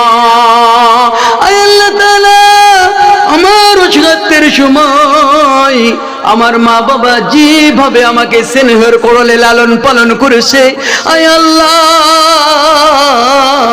আমার মা বাবার অসহায়ত্বের সময় আজকে কবর জগতে তুমি তাদেরকে স্নেহের কোলে লালন পালন করো। দোয়া শিখালেন কে? এজন্য 3 নম্বর সন্তানের উপরে হক মাতা পিতার জন্য প্রতিনিয়ত দোয়া করা। এই দোয়া করা। 4 নম্বর হক হলো মা বাবার জন্য কিছু প্রেরণ করা, পাঠানো। আমরা কি পাঠাই? যখন ঢাকায় গেল কেউ, আমাদের সন্তান টাকা পুরাই গেছে, আমরা কি করি? ফোন করার সাথে সাথে বিপদে পড়ে গেছে বাবা, তো কি করতে পারি? বাজান কি করতে পারি? বলে বাবা তুমি যদি 500 টাকা পাঠাই দিতে পারো, আমি সুষ্ঠুভাবে সুন্দরভাবে বিপদমুক্ত হয়ে বাড়িতে ফিরতে পারি। বলেন সেকেন্ডের ভিতরে বিকাশের টাকা চলে যায় কিনা? আর আল্লাহর বিকাশটা এমন, শুধু একটু বলে দেওয়ার দরকার, সাথে সাথে পৌঁছায় যাবে কি যাবে না? বলেন আল্লাহর বিকাশ কি দুর্বল নাকি? মা বাবার অ্যাকাউন্টে কিছু পাঠাতে হবে, যদি না পাঠান নিয়মিত আল্লাহর কাছে আমি দায়ী হয়ে যাব। প্রতিদিন একবার হলেও মা বাবার অ্যাকাউন্টে কিছু পাঠাতে হবে, সন্তানের দায়িত্ব। কেমন পাঠাতে হবে? হযরত আশরাফ আলী থানভী রাহমাতুল্লাহ আলাইহি একটা ঘটনা লিখেছেন। তৎকালীন ওই জামানার একজন আল্লাহর ওলি, তার সঙ্গে একজন আল্লাহর বান্দার ভালো সুসম্পর্ক ছিল, তিনি আগে মরে গেছে। আল্লাহর ওলি রাত্রে বেলায় স্বপ্ন যুগে দেখতেছেন যে আমি বড় বিপদে আছি। কি বিপদে আছো? বলতেছেন বিপদে আছি, আমি শাস্তি নির্দিষ্ট একটা সময় প্রতিদিন একটা শাস্তি পাই, এই শাস্তি থেকে মুক্তি পাই না, প্রতিদিন আল্লাহ আমাকে শাস্তি দেয়। তখন আল্লাহর ওলি স্বপ্নে বলতেছেন ও আল্লাহর বান্দা, তাহলে মাপের কোনো কি অপশন আছে নাকি? তোমার ওই জগতে কিভাবে মাপ হচ্ছে, কিভাবে মাপের ফাংশন আছে আমাকে একটু জানাও। বলেন দুনিয়াতে আমি তো, আমার সন্তান সন্ততি, আমার বংশ কেউ নাই, একটি মাত্র মেয়ে আছে, তাও মেয়েটা হলো বেশ্যা। সে মানুষের কাছে দেহ বিক্রি করাই, একবার এ বাজার একবার ও বাজার যাই। আর অন্য মানুষের সন্তানেরা যারা আছে ভালো, ওরা প্রতিদিন তাদের মা বাবার অ্যাকাউন্টে কিছু পাঠায়। এই পাঠানোর কারণে তাদের আমল অনেক বৃদ্ধি পেয়ে গেছে। আল্লাহ ওসিলা বানাইয়া তাদেরকে মাফ করে দিয়েছে। আমার বংশধর কেউ নাই, একটা মেয়ে মাত্র আছে, সেও তার ঠিক ঠিকানা নাই। তাহলে কি করতে পারি আমি? আল্লাহর ওলিকে বলেন 1 নম্বর আমার মেয়েটাকে বলবে সেজন্য নিজের জান্নাত খুঁজে নাই, অপরাধ জগৎ ছেড়ে দেয়। 2 নম্বর তার বাবা বড় বিপদে আছে কবর জগতে, বাবার জন্য তার বাবার অ্যাকাউন্টে জন্য কিছু পাঠায়। এই 2টা আবেদন মেয়ের কাছে করবি। আল্লাহর ওলি স্বপ্ন ভেঙে গেল, ঘুম ভেঙে গেল। সকাল যখন হলো খুঁজাখুঁজি করলো, কার খিদা খুঁজে পাই? যে মেয়ে দেহ ব্যবসা করে একবারও বাজার একবারও গ্রাম হাঁটাহাঁটি করে, তার খুঁজে পাই না। কয়েকদিন যখন চলে গেল, হঠাৎ করে মেয়েটাকে দেখে একটা পুকুরি, একটা নদের ভিতরে খোলা জায়গায় গোসল করার জন্য দাঁড়িয়ে গিয়েছে। আল্লাহর ওলি ডাক দিয়ে বললেন, ওকে মেয়ে, ও মেয়ে, তুমি এইভাবে খোলা জায়গায় গোসল করছো, তোমাকে অনেক পর পুরুষেরা দেখে ফেলবে। বলে আপনার কি আমার কাছে কোনো প্রয়োজন আছে নাকি, আমার কাছে কেন এসেছেন? বলল আমি তোমার কাছে এসেছি, তোমার বাবাকে আমি স্বপ্নে দেখেছি, তোমার বাবা আমাকে 2টা আবেদন করেছে তাই জানাই দেওয়ার জন্য। 2টি আবেদন কয়টি বলেন, কয়টি? 2টি আবেদন করেছেন।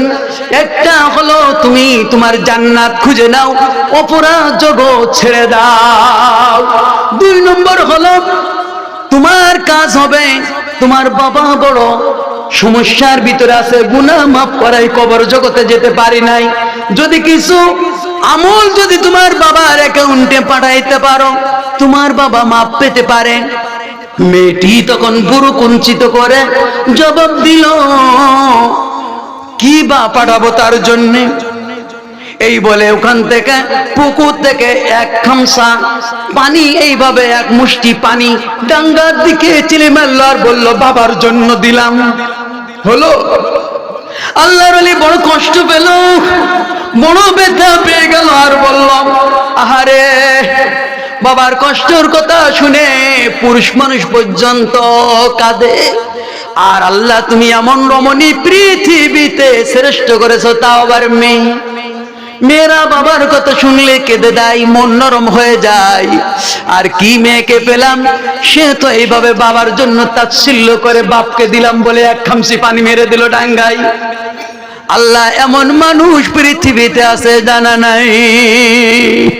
কয়েকদিন পর আবার স্বপ্নের ভিতরে দেখলাম ওই ব্যক্তিকে, আল্লাহর ওলি আশরাফ আলী থানভী রহমতুল্লাহ আলাইহি ঘটনা তিনি লেখেন।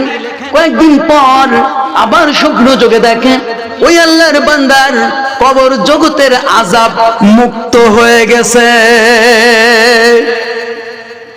জিজ্ঞাসা করলেন কবর জগতের আযাব মুক্ত হলো কিভাবে? বলে ওই না, আমার মেয়েকে 2টা অপশন দিয়েছিলে, একটা অপশনের কাজ করেছিল। কি কাজ করেছিল? আমি তো দেখলাম সে ভুরু কুঞ্চিত করলো, মনটা বাঁকা।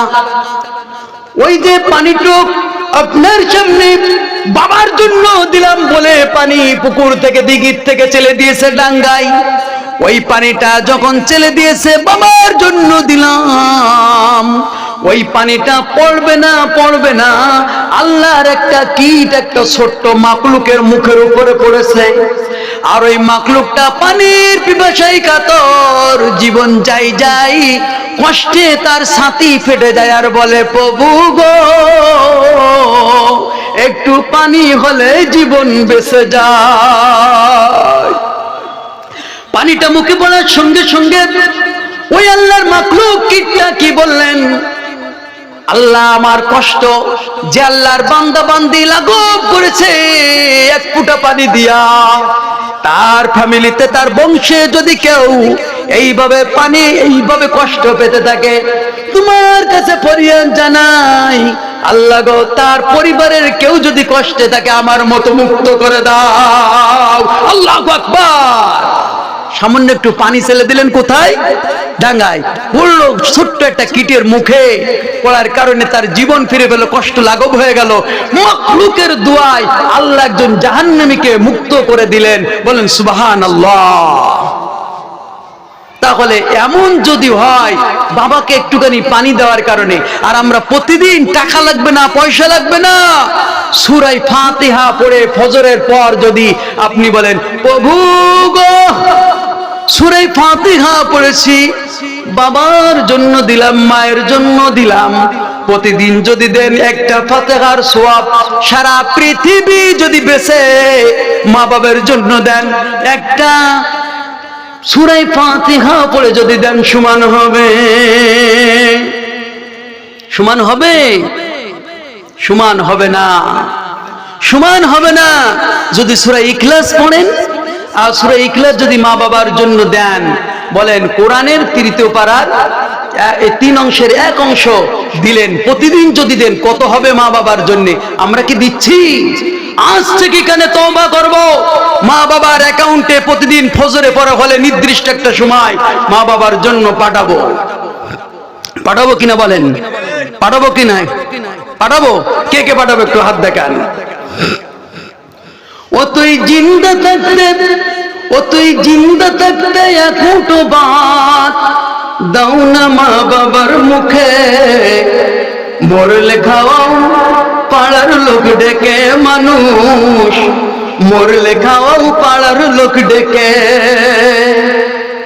ও তুই জিন্দা থাকতে এক মুঠো ভাত, ও তুই জিন্দা থাকতে এক মুঠো ভাত দাও না মা বাবার মুখে, আবার মরলে খাওয়াও পাড়ার লোক ডেকে মানুষ, মরলে খাওয়াও পাড়ার লোক ডেকে। কি মা বাপ জিন্দা থাকতে এক মুঠো ভাত দিই না, এরপরে লাখ লাখ টাকা ব্যয় করে গরু জবাই করে মানুষ খাওয়ায়, এই খাওয়ানো কোনো লাভ নাই। লাভ আছে? জিন্দা থাকতে মা বাবাকে খাওয়াও, পাড়ার লোক খাওয়ানো লাগবে না। পাড়ার লোক খাওয়াতে বারণ দিচ্ছি না, খাওয়ান, কিন্তু মা বাবাকে আগে খাওয়াতে হবে। মাসে মাসে অনেক টাকা তুমি ব্যাংকে করছো জমা, বাড়ি বাড়ি ভিক্ষা করছে ও তোর মা বাবা, ও তোর মা বাবা। মাসে মাসে অনেক টাকা তুমি ব্যাংকে করছো জমা, বাজার ঘাটে ভিক্ষা করছে ও তোর মা বাবা, ও তোর মা বাবা। কি আমরা টাকা গুছাই গুছাই পাহাড় করছি, মা বাবা ভিক্ষা করেছে, মানুষের কাছে চাইছি খাচ্ছে, আর আমরা জমায় জমায় থুচ্ছি। থুচ্ছি কিনা বলেন? লাভ হবে? আবার বউয়ের কাছে সোনার বালা, আবার তোর বউয়ের কাছে সোনার বালা, দিন যাই তার কত সুখে, মরলে খাওয়াও পাড়ার লোক ডেকে মানুষ, মরলে খাওয়াও পাড়ার লোক ডেকে। ও তুই জিন্দা থাকতে এক মুঠো ভাত, ও তুই জিন্দা থাকতে এক মুঠো ভাত দাও না মা বাবার মুখে, আবার মরলে খাওয়াও পাড়ার লোক ডেকে মানুষ, মরলে খাওয়াও পাড়ার লোক ডেকে। মা বাবা জিন্দা আছে, জান্নাত এখান থেকে নিতে হবে। কোথা থেকে নিতে হবে? জান্নাত কোথা থেকে নিতে হবে বলেন? মা বাবা যাদের বেঁচে আছে, জান্নাত কিন্তু এখনো রয়েছে। জান্নাত কবরে যাওয়ার পরে কিন্তু বেশি খোঁজাখুঁজি করলে অত লাভ হবে না। 4 নম্বর কি, মা বাবার অ্যাকাউন্টে কিছু পাঠাতে হবে। যাদের মা বাবা নেই তাদের জন্য কিন্তু এখন আজ করছি, অ্যাকাউন্টে প্রতিদিন পাঠাতে হবে। আমরা যারা পাঠাই নিয়ে আজ থেকে নিয়াত করব, কোনো না কোনো একতে বসে মা বাবার অ্যাকাউন্টে প্রতিনিয়ত যতদিন বেঁচে থাকি অ্যাকাউন্টে পাঠাবোই। 4 নম্বর গেল। এবার 5 নম্বর হবে আমাদের কাজ কোনটা? যে মা বাবা আমাদের যাদের নাই, তারা মা বাবা যাদের বাবা নাই তাদের বেঁচে আছে চাচা। বেঁচে আছে কি? চাচা বেঁচে আছে। চাচাদেরকে বাবার মতো সম্মান করতে হবে। আমার ভিতরে দুর্বলতা আছে, আমি ওয়াজ করতেছি তাই কি আমার ভিতরে দুর্বলতা আছে, আমি এই খেদমতটা করতে পারছি না। আমি যেদিনকেরা এটা পড়েছি কিছু আগে, সেদিনকেরা থেকে নিয়ত করে নিয়েছি যে আমি এই আমলটা আমার ভিতরে আনতে হবে। চাচাদেরকে বাবার স্থলাভিষিক্ত কে? চাচা। চাচাদেরকে মাঝে মাঝে একটু চা খাওয়াতে হবে। যদি শক্তি থাকে, টাকা পয়সা থাকে, একটা গামছা দিতে হবে, লুঙ্গি দিতে হবে, কাপড় দিতে হবে। চাচার বন্ধু, বাবার বন্ধু যারা ছিল দুনিয়ায়, যাদের সাথে সব থেকে ভালো চলতো, এই বন্ধুদেরকে আপন করতে হবে, তাদেরকে বাবার মতো সম্মান করতে হবে, তাহলে বাবার হক আদায় হবে। আমরা কি করেছি? আমিও করি না, আপনারাও করেননি। আজ থেকে করতে হবে, আজ থেকে করতে হবে। করলে আপনার মা বাবা শান্তি পাবে কবরে। মা বাবা কি পাবে? এখন লুঙ্গি দিতে পারছেন না, সাবান দিতে পারছেন না, শাড়ি দিতে পারছেন না, এতটুকু যদি করতে পারেন মা বাবার আত্মা শান্তি পাবে, আল্লাহ শান্তিময় করে দিবে। এবার যাদের মা মরে গেছে, খালা যারা বেঁচে আছে, আমার এই অপরাধটা হয়ে গেছে, আপনাদেরকে বলি আপনাদের জন্য না হয়, আজ থেকে আমারও জন্য না হয়, খালাদেরকে মায়ের মতো সম্মান করতে হবে। মা যাদের, আমার মা তো এখনো মরে নাই, অপরাধ আমার হয় নাই। মা যাদের মরে গেছে, মা মরে গেছে, এই মায়ের যারা বোন আছে, খালা, এই খালাদেরকে মায়ের মতো সেবা শুশ্রূষা করতে হবে, মায়ের মতো তাদেরকে মর্যাদা দিতে হবে। যদি খালা না থেকে থাকে, খালা থাকলেও মায়ের বান্ধবী যারা, শাশি যারা বান্ধবী, তারা এই শাশিদেরকে অন্যদেরকে এমন ভাবে মর্যাদায় আনতে হবে। আনবো তো আমরা কি? আপনাদের কি খারাপ লাগতেছে? আপনাদের কি খারাপ লাগতেছে? মায়ের রোজ খারাপ লাগতেছে? কার কার খারাপ লাগতেছে হাত উঁচু করেন। কার কার খারাপ লাগতেছে? যদি খারাপ লাগে বলবেন, আমি তৃতীয় যে আলোচনা সেইটাই চলে যাব। মৃত্যুর পরে যে হক রয়েছে, মা বাবার কবরে আমাদেরকে যেতে হবে। আমরা কি যাই? আমরা কি যাই? এই হকটা পালন করার জন্য আজকে সকালেও আমি এসে একটু চাচা বাবার কবরটা জিয়ারত করে তারপরে এসেছি। কেউ জানে না আমি এই কাজটা করেছি। আপনারা যদি প্রতিদিন জুম্মার নামাজ পড়ে বাবার কবরে যেতে পারেন, মায়ের কবরের পাশে যেতে পারেন, মা বাবার লাভ যেটুক হোক না না হোক, আপনার লাভ হবে দ্বিগুণ, কয়গুণ? দ্বিগুণ হবে। বাবা আমার কবরে যদি প্রতি শুক্রবারে, আল্লাহর বান্দারা মন খুলে কান খুলে শুনে রেখো, যদি গিয়ে দোয়া করতে পারো, আল্লাহর হাবিব বলেছেন মা বাবার যতটুকু উপকার হবে তার থেকে বেশি উপকার ওই সন্তানের হবে। ওই সন্তানের জীবনের সগীরা গুনাহগুলো আল্লাহ পাক সব মাফ করে দেবেন। সুবহানাল্লাহ। আল্লাহ মাফ করে দেবেন। মা বাবার কবরে গিয়ে আপনি দোয়া করবেন আর আপনাকে মাফ করবেন।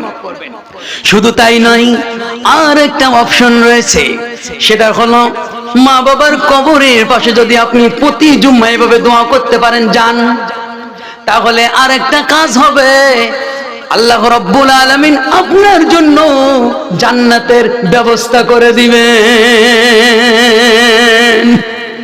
জান্নাতে যাওয়ার ওয়াদা বিশ্বনবী দিয়েছেন আপনাকে শুধু মা বাবার কবরে গিয়ে একটু জিয়ারত করার কারণে। সুবহানাল্লাহ। এইবার জুম্মার থেকে আপনারা কি যাবেন? যাবেন? ভুলে যেন না, ভুলে যেন না। মা বাবাকে যদি ভুলে যান তাহলে জান্নাত কিন্তু আমাদেরকে আল্লাহ দিবেন না। এজন্য 10 মাস 10 দিন মা গর্ভে রেখেছে কিনা বলেন? 10 মাস 10 দিন মায়ের গর্ভে দিল ঠাই, রক্ত মাংস খাইয়া মায়ের ভবে আইলাম ভাই, কান্দিয়া উঠিলাম আমি ভবেতে আসিয়া, শান্ত করিল মায়ের বুকের দুধ দিয়া। ও মায়ের প্রসব কালে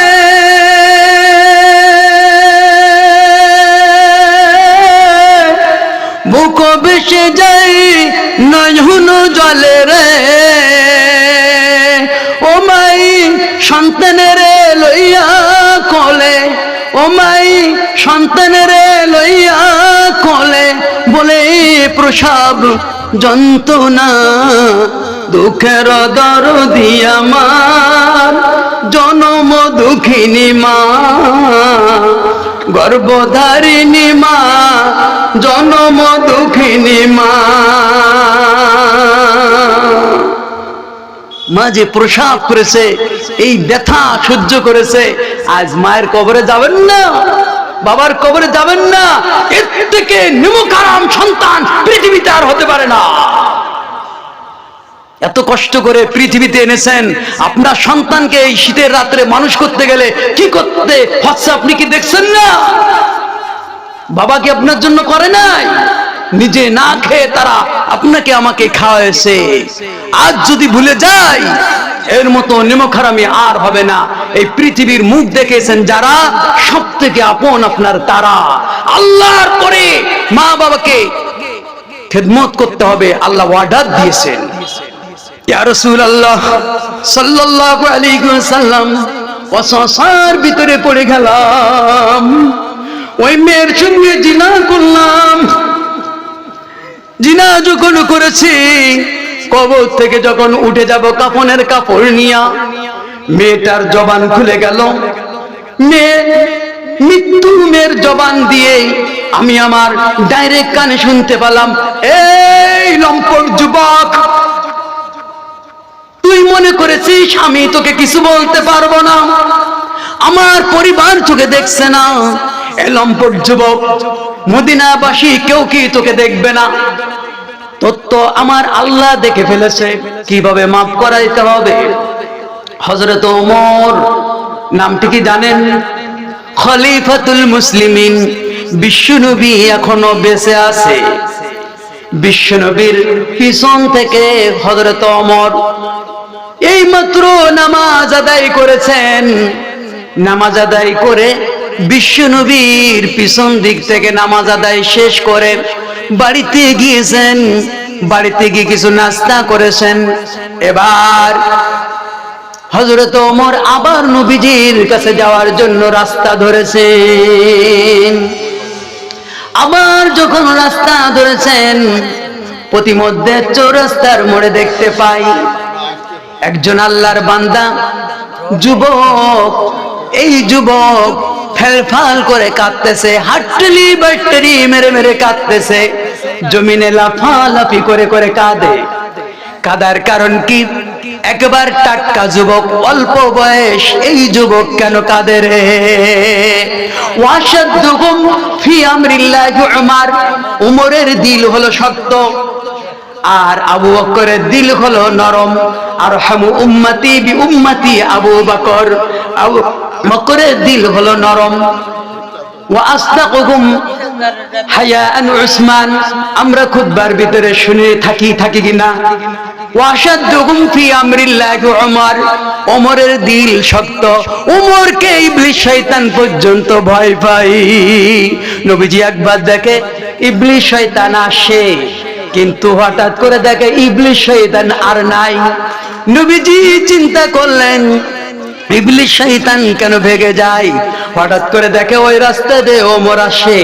ওমর আসা দেখে ভাই, নবীজি তখন এই অবস্থা দেখে, নবীজি বুঝতে পারলেন আমার ওমরকে সব থেকে ইবলিস বেশি ভয় পায়। এই ওমর শক্ত দিলের ওমর, যার এক আঘাতে একমাত্র ভূমিকম্প বন্ধ হয়েছে মদিনার। ওমর নামাজের ভিতরে ভূমিকম্প হয়। ওমর ভূমিকম্প নামাজ শেষ করে তরবারি দিয়ে আঘাত করেছেন, আর এক রাতে আছে লাঠি দিয়ে মাটিতে আঘাত করেছেন। মাটিতে আঘাত করে বলে, ওরে মাটি, মাটির উপরে আমি ওমর, আর মাটির নিচেই বিশ্ব নবী।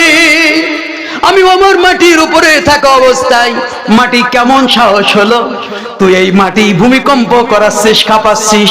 এক আঘাত দিলেন আর বললেন কিয়ামত পর্যন্ত এই মাটি যেন আর দ্বিতীয়বার না কাঁপে। ওই মাটি যে কাঁপা বন্ধ হলো, আর কিয়ামত পর্যন্ত মদিনায় ভূমিকম্প হবে না। সংক্ষেপে বুঝলাম ওমরকে। এবার আসুন, ওমর দেখলেন একজন যুবক কান্দে। কিভাবে কান্দে? বাচ্চা মানুষের মতো কান্দে, হাট্টালি বাট্টালি মেরে কান্দে, মাটিতে আছাড় বিচার খায় আর কান্দে। দেখবেন অনেক জায়গায় দেখা যায় মরা বাড়ি গিয়ে কান্নার শোকে নিজেদের কান্না এসে যায়। হযরত ওমর কান্না থামায় রাখতে পারলেন না। যুবকের কান্না দেখে শক্ত দিলের ওমরও কেঁদে দিলেন। ওমরও ফেলফাল করে চোখের পানি ফেলাই দিলেন। ওমরের বুক ভিজে যায়। এই অবস্থায় বিশ্বনবী সাল্লাল্লাহু আলাইহি সাল্লামের কাছে যায়। বিশ্বনবীর কাছে যখন গেলেন, বিশ্বনবী দেখে আমার শক্ত দিলে ওমরের চোখে পানি। নবীজি জিজ্ঞেস করলেন, ওমর রে, ওই ওমর, তোমার চোখে কেন পানি? আমি তো বুঝতে পারছি না। ওমর বলেন, ইয়া রাসূলুল্লাহ, হাবিবাল্লাহ গো, এমন ঘটনা দেখে এসেছি, না কান্দে আর পারলাম না।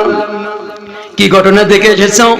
একজন যুবক মানুষ, যার অল্প বয়স, কেঁদে কেঁদে ঝারঝার হয়ে যাচ্ছে। নবী গো, তার কি সমস্যা সে বলে না, শুধু কাঁদে।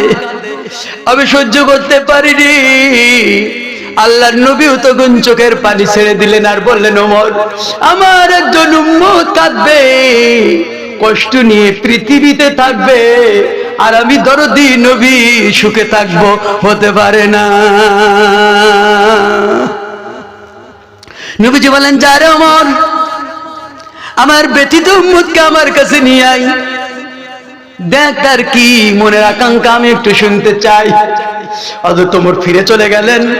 যুবককে বলেন, যুবক কাঁদিস কেন? যুবক বললেন, নবী ছাড়া সমাধান কেউ করতে পারবে না রে। নবীর কাছে যেতে চাই, নবীর কাছে কি নিয়ে যেতে পারবে? হযরত ওমর ডাক দিয়ে বললেন, নবীর কাছে নেওয়ার জন্যই তো আমি এসেছি। আল্লাহু আকবার। ওগো নবীজি, তোমারই প্রেম দরিয়ায় সাঁতার দিয়েছি। ওগো নবীজি, তোমারই প্রেম দরিয়ায় সাঁতার দিয়েছি। আমরা কি নবীর প্রেমে সাঁতার দিতে রাজি আছি? ওগো নবীজি, তোমারই প্রেম দরিয়ায় সাঁতার দিয়েছি। তোমার প্রেমে পাগল হইয়া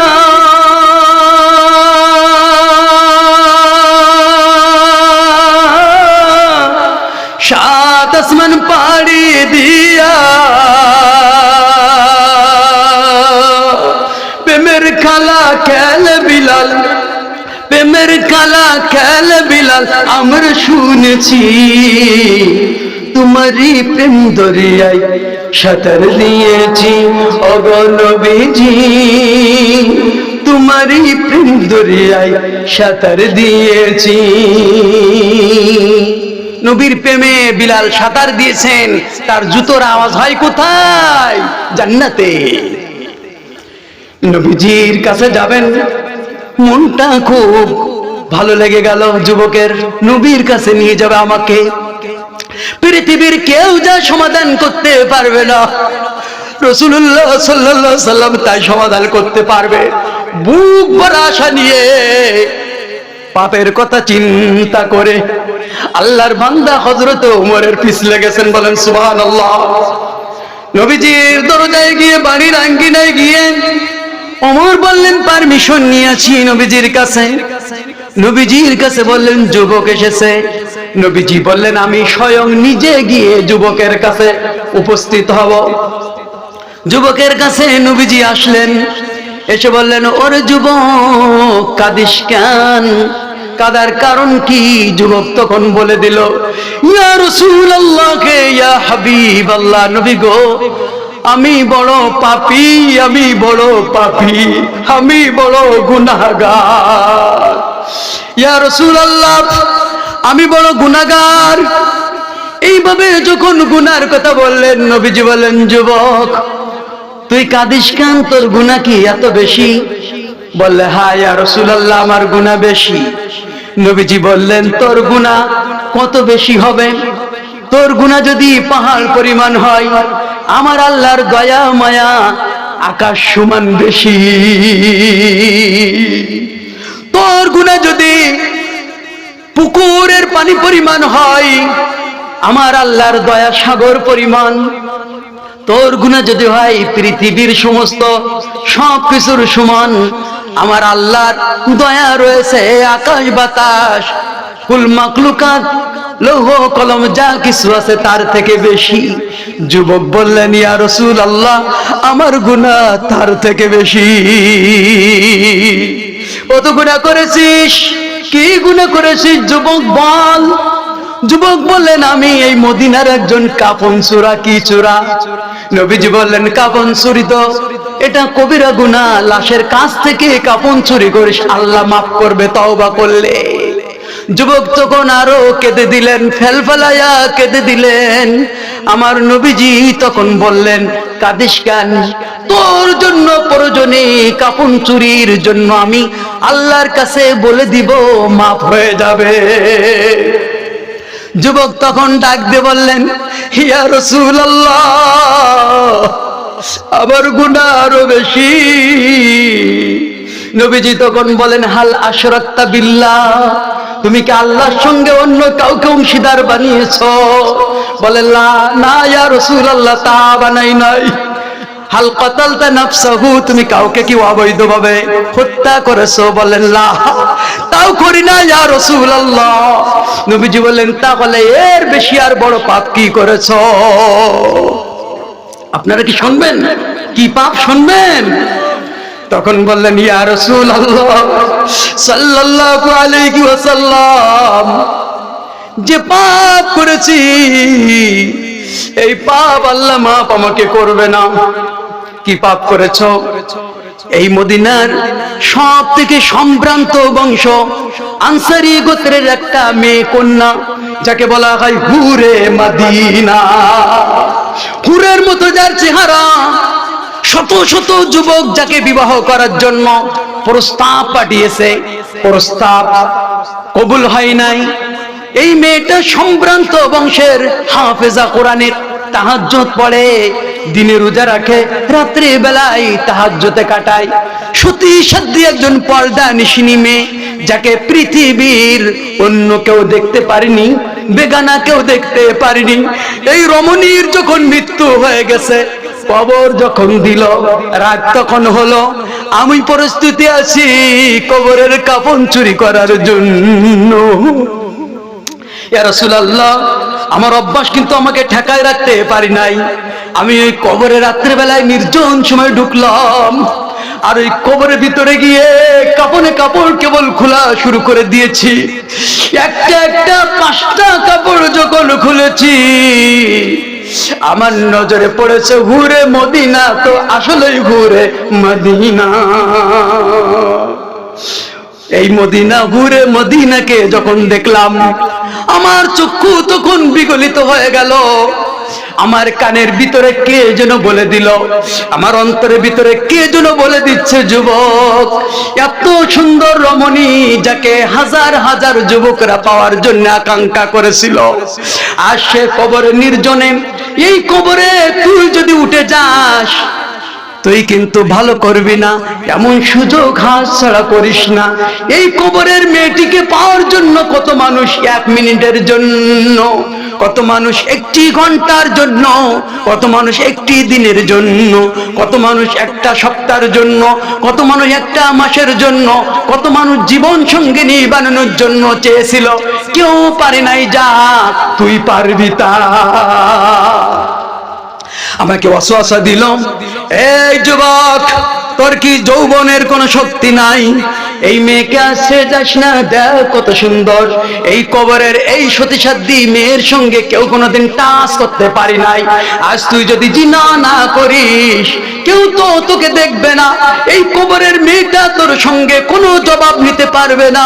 এই মদিনার কেউ, তার বংশরা কেউ তোকে মামলা করতে পারবে না। কেউ তোকে দেখছে না। খবরদার, খবরদার যুবক, এই মেয়ের সঙ্গে জিনা না করে উঠবি না। নাউজুবিল্লাহ।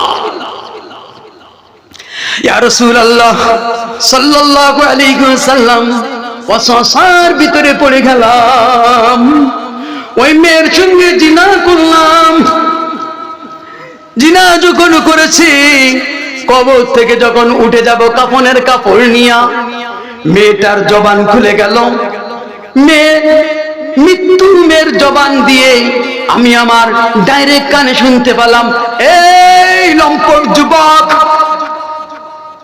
তুই মনে করেছিস আমি তোকে কিছু বলতে পারবো না?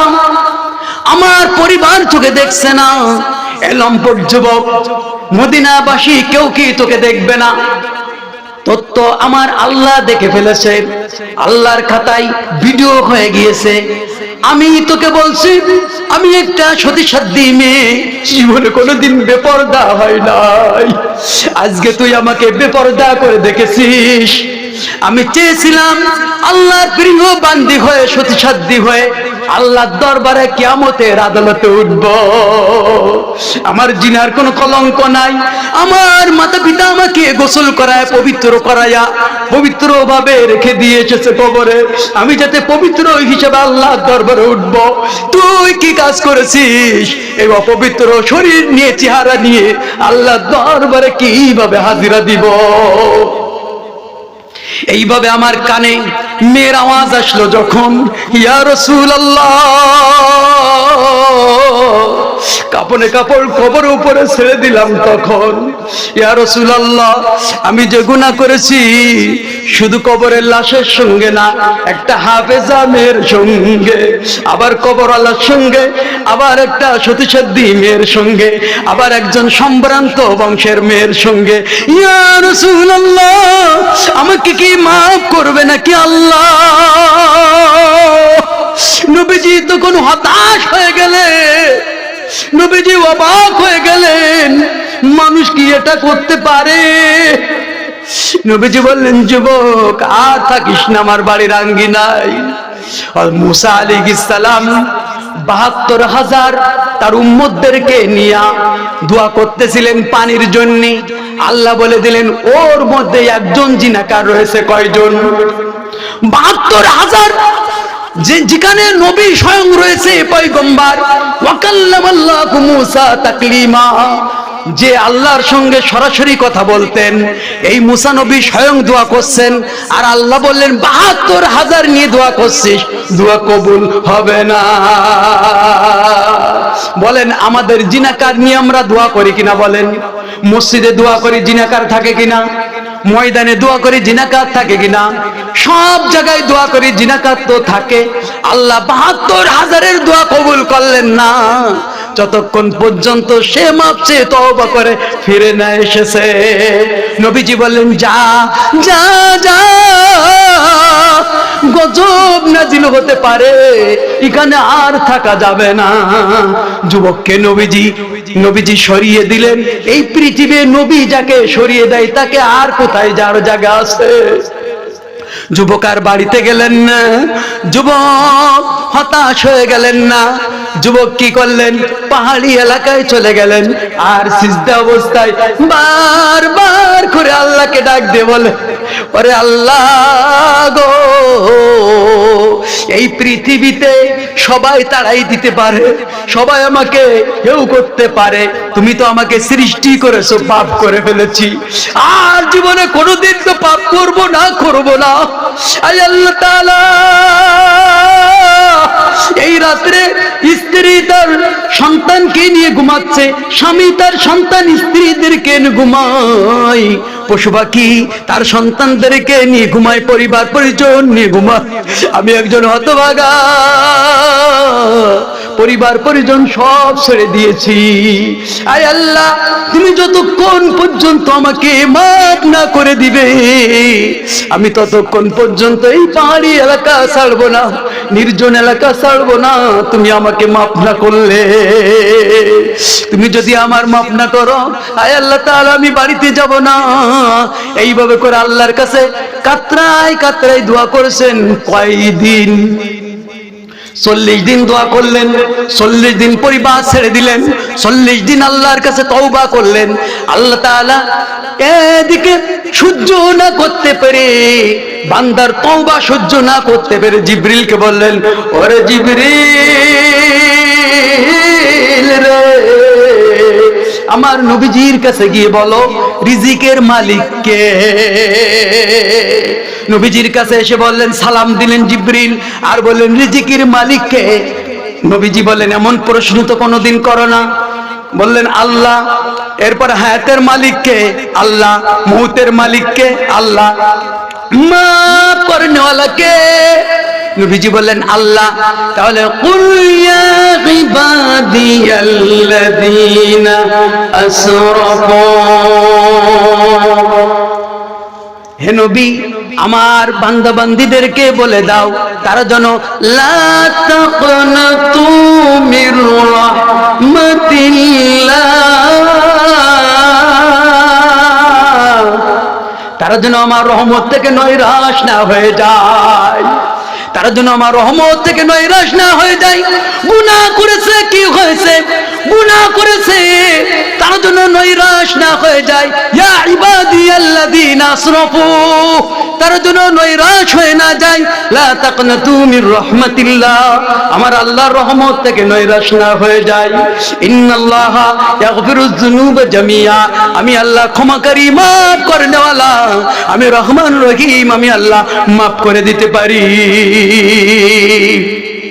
আল্লাহ তাআলা অন্যত্রে বলেন ওয়ায়ুবাদদিলুল্লাহু সাইয়্যাতিহিম হাসানাত, আমি শুধু মাফ করি না, যে বান্দা গুনাহ করে ওই গুনাহটা আমি নেকি দ্বারা পরিবর্তন করে দিই। এজন্য আমি আল্লাহ ওই বান্দাকে মাফ করে দিয়েছি। আপনি শুভ সংবাদ দিয়ে দেন ওই বান্দাকে, আমি তাকে মাফ করে দিলাম। যদি আল্লাহ মাফ করে দিতে পারে এত বড় গুনাহগারকে, আমাদেরকে মাফ করবেন কি করবেন না? আমাদের যদি 100 খুনের আসামিকে আল্লাহ মাফ করে দিতে পারেন, ওলিতে পরিণত করে দিতে পারেন, তাহলে আমাদেরকে কেন মাফ করবেন না? আমরা কি নাম শুনেছি? আমরা কি একজনের নাম শুনেছি বড় খুনি? নামটা কি বলেন তো? হ্যাঁ, কে বলতে পারবেন? নিজামউদ্দিন। নিজামউদ্দিন খুন করেছে কয়টা? 99টা। 99টা খুনি নিজামউদ্দিন।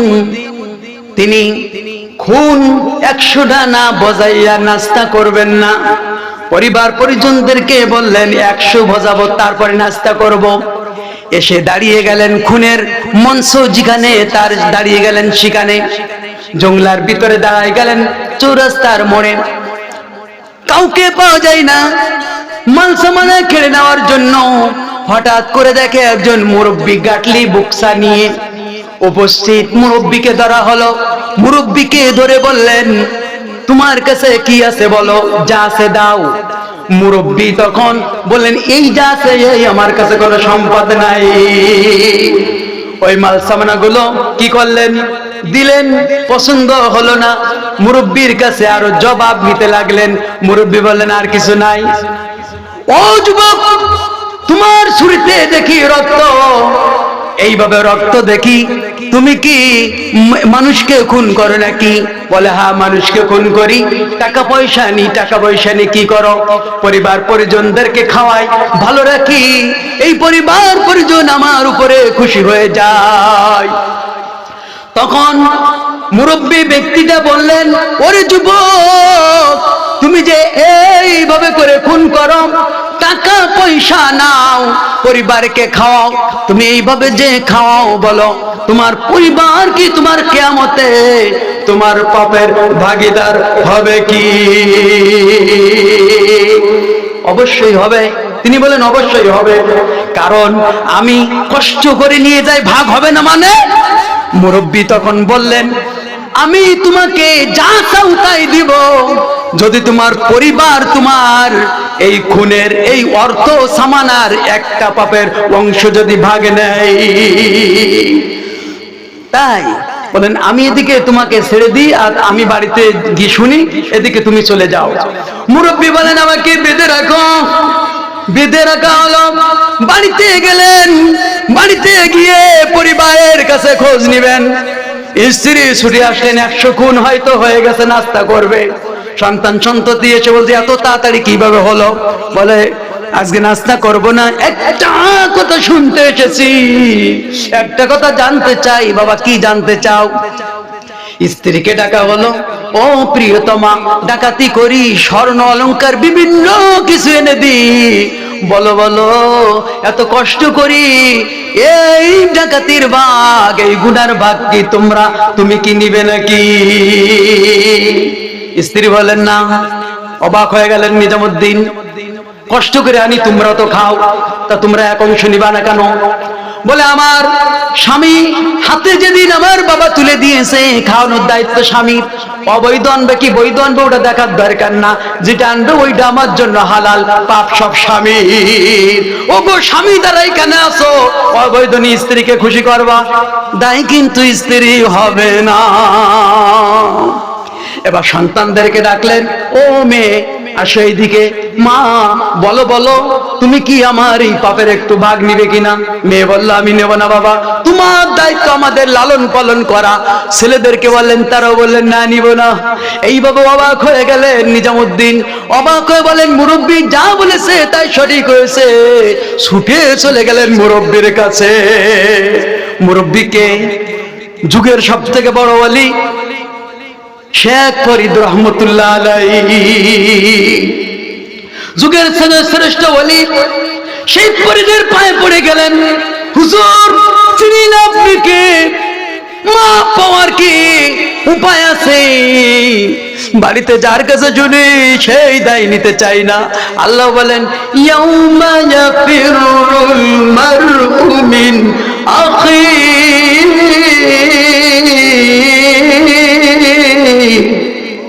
আল্লাহ বললেন, ইয়াউমা ইয়াফিরুল মারউ মিন আখিহি।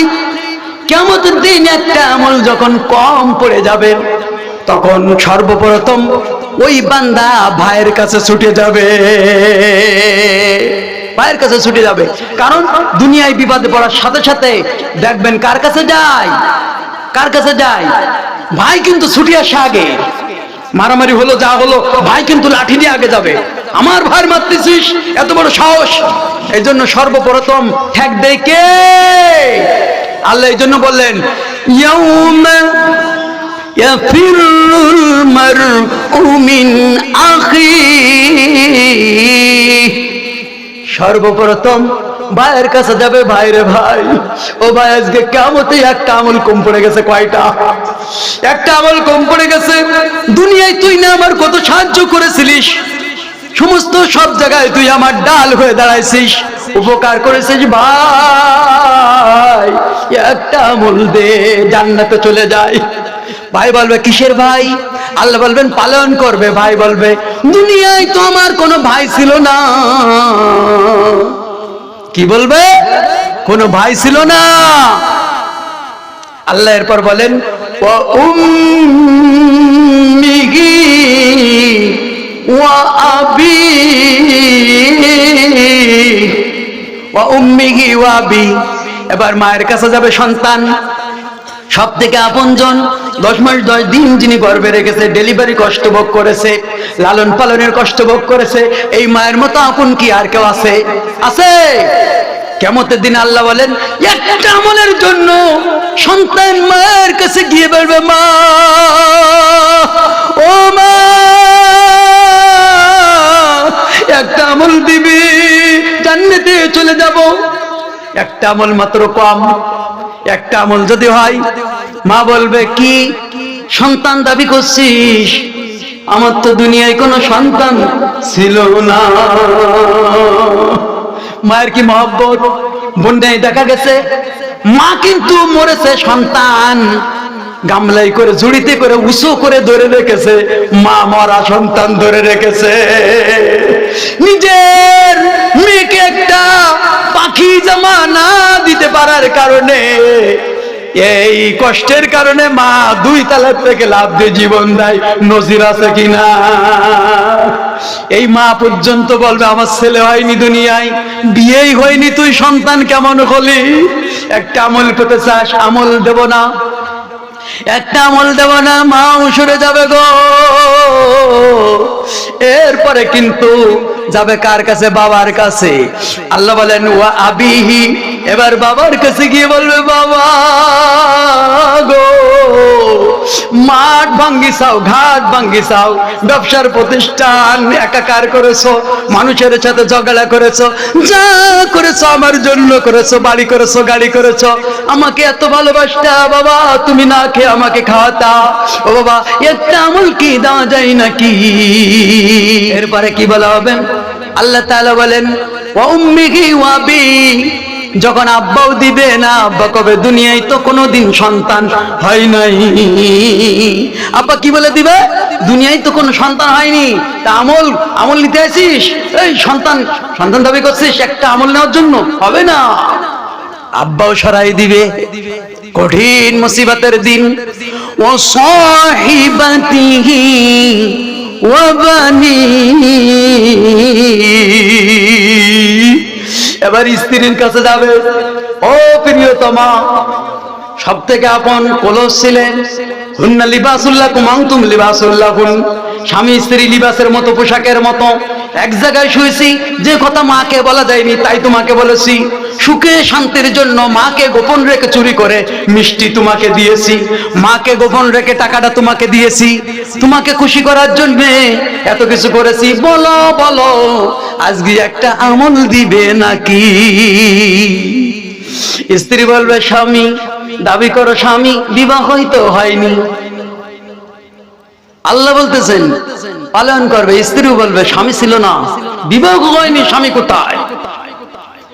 এরপরে যখন হবে না, এবারে আল্লাহ বলেন সন্তানের কাছে যাবে উপায় না পেয়ে, কি না কে, ও মা, তোমাকে মানুষ করেছিলাম, ও বাবা মানুষ করেছিলাম।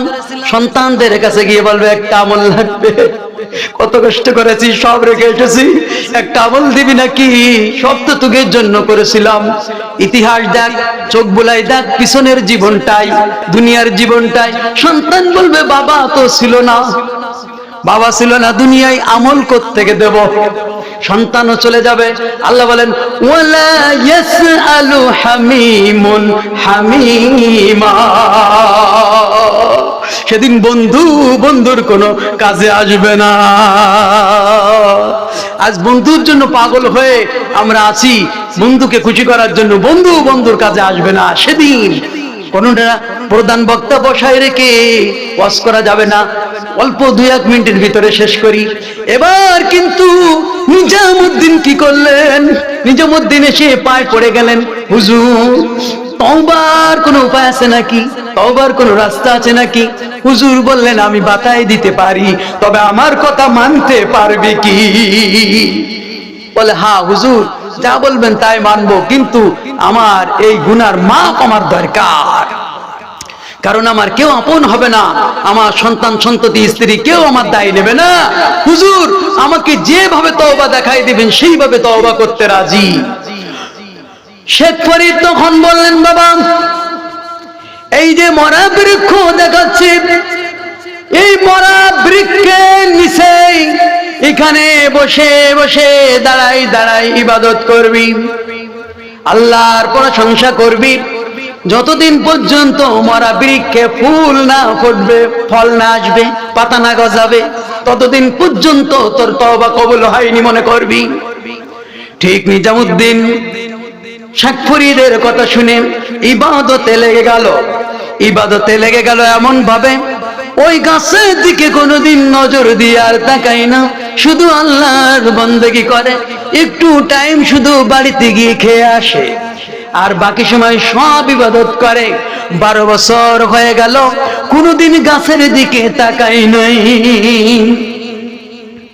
হঠাৎ দেখে 12 বছর যখন হয়ে গেল, দূরে জ্যোৎস্না রাত্রের ভিতরে দেখা যায় একটা দূরে কবরের উপরে কেউ যেন কোদাল দিয়ে খনন করে।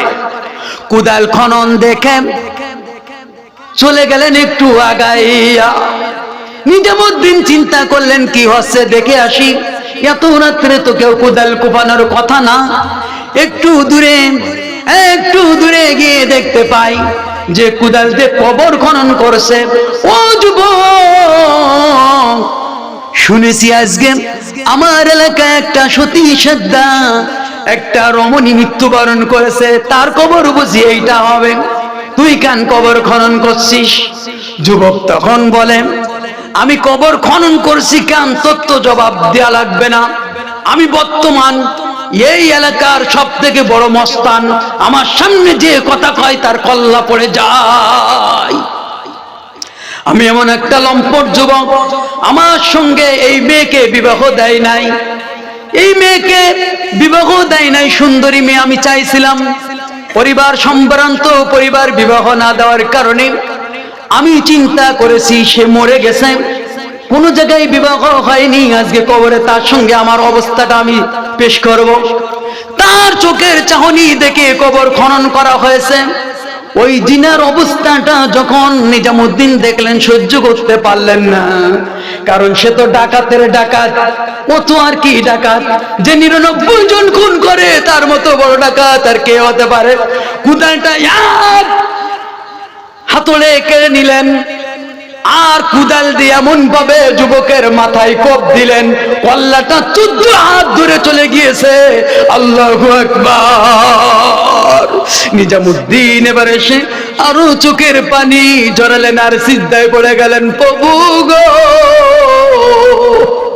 আমি কিভাবে মাপ পাবো? হুজুরের কাছে বলেছিলাম আর কোনোদিন হত্যা করবো না কাউকে, আর আজকে 99টা হয়ে গিয়ে 100টা বজাই ফেললাম। ওই রাস্তা দিয়ে সকালবেলায় শেখ ফরিদ ঢুকেছে, তাকে সিজদায় কাঁদে, সে ডাক দেয় নিজামুদ্দিন, ও নিজামুদ্দিন। হুজুরের কণ্ঠ যখন শুনতে পাই, নিজামুদ্দিন তখন সিজদা থেকে মাথা উঠায়। নিজামুদ্দিন বলে, হুজুর আপনাকে পেয়েছি, আরো বড় অপরাধ করেছি, আরেকটা খুন করে 100 বজাইছি। কিভাবে? এইভাবে এইভাবে এইভাবে। তখন শেখ ফরিদ বললেন, এতদিন খুন করেছিলি তোদের নিজের জন্য, এবার খুন করেছিস আল্লাহর জন্য। আল্লাহ এই খুনের বিনিময় তোর জিন্দেগীর সব গুনাহ মাফ করে দিয়ে তোকে সুলতানুল আরিসিন বানিয়ে দিয়েছে। আল্লাহু আকবার। ইল্লা মান তাবা, আল্লাহ বলেন ইল্লা মান তাবা, যদি কেউ তওবা করে, ওয়া আমানা, এবং ঈমান আনে, ওয়া আমিলা আমালান সলিহান, এবং সৎ আমল করে, ঈমানের দাবিতে আমল করে, আল্লাহ বলেন ফাউলাইকা, ওই সকল বান্দা বান্দির জন্য ইবাদদিলুল্লাহু, আমি পরিবর্তন করে দিই গুনাহগুলো, সাইয়্যাতিহিম হাসানাত। আল্লাহু আকবার। এখন আর নিজামুদ্দিন থাকে নাই, এখন নিজামুদ্দিন আউলিয়া হয়ে গেছে। আল্লাহু আকবার। আমরাও যদি আজকে মাপ চাই, আমাদের আল্লাহ মাফ করবে কিনা বলেন? আল্লাহ মাফ করবে কিনা বলেন?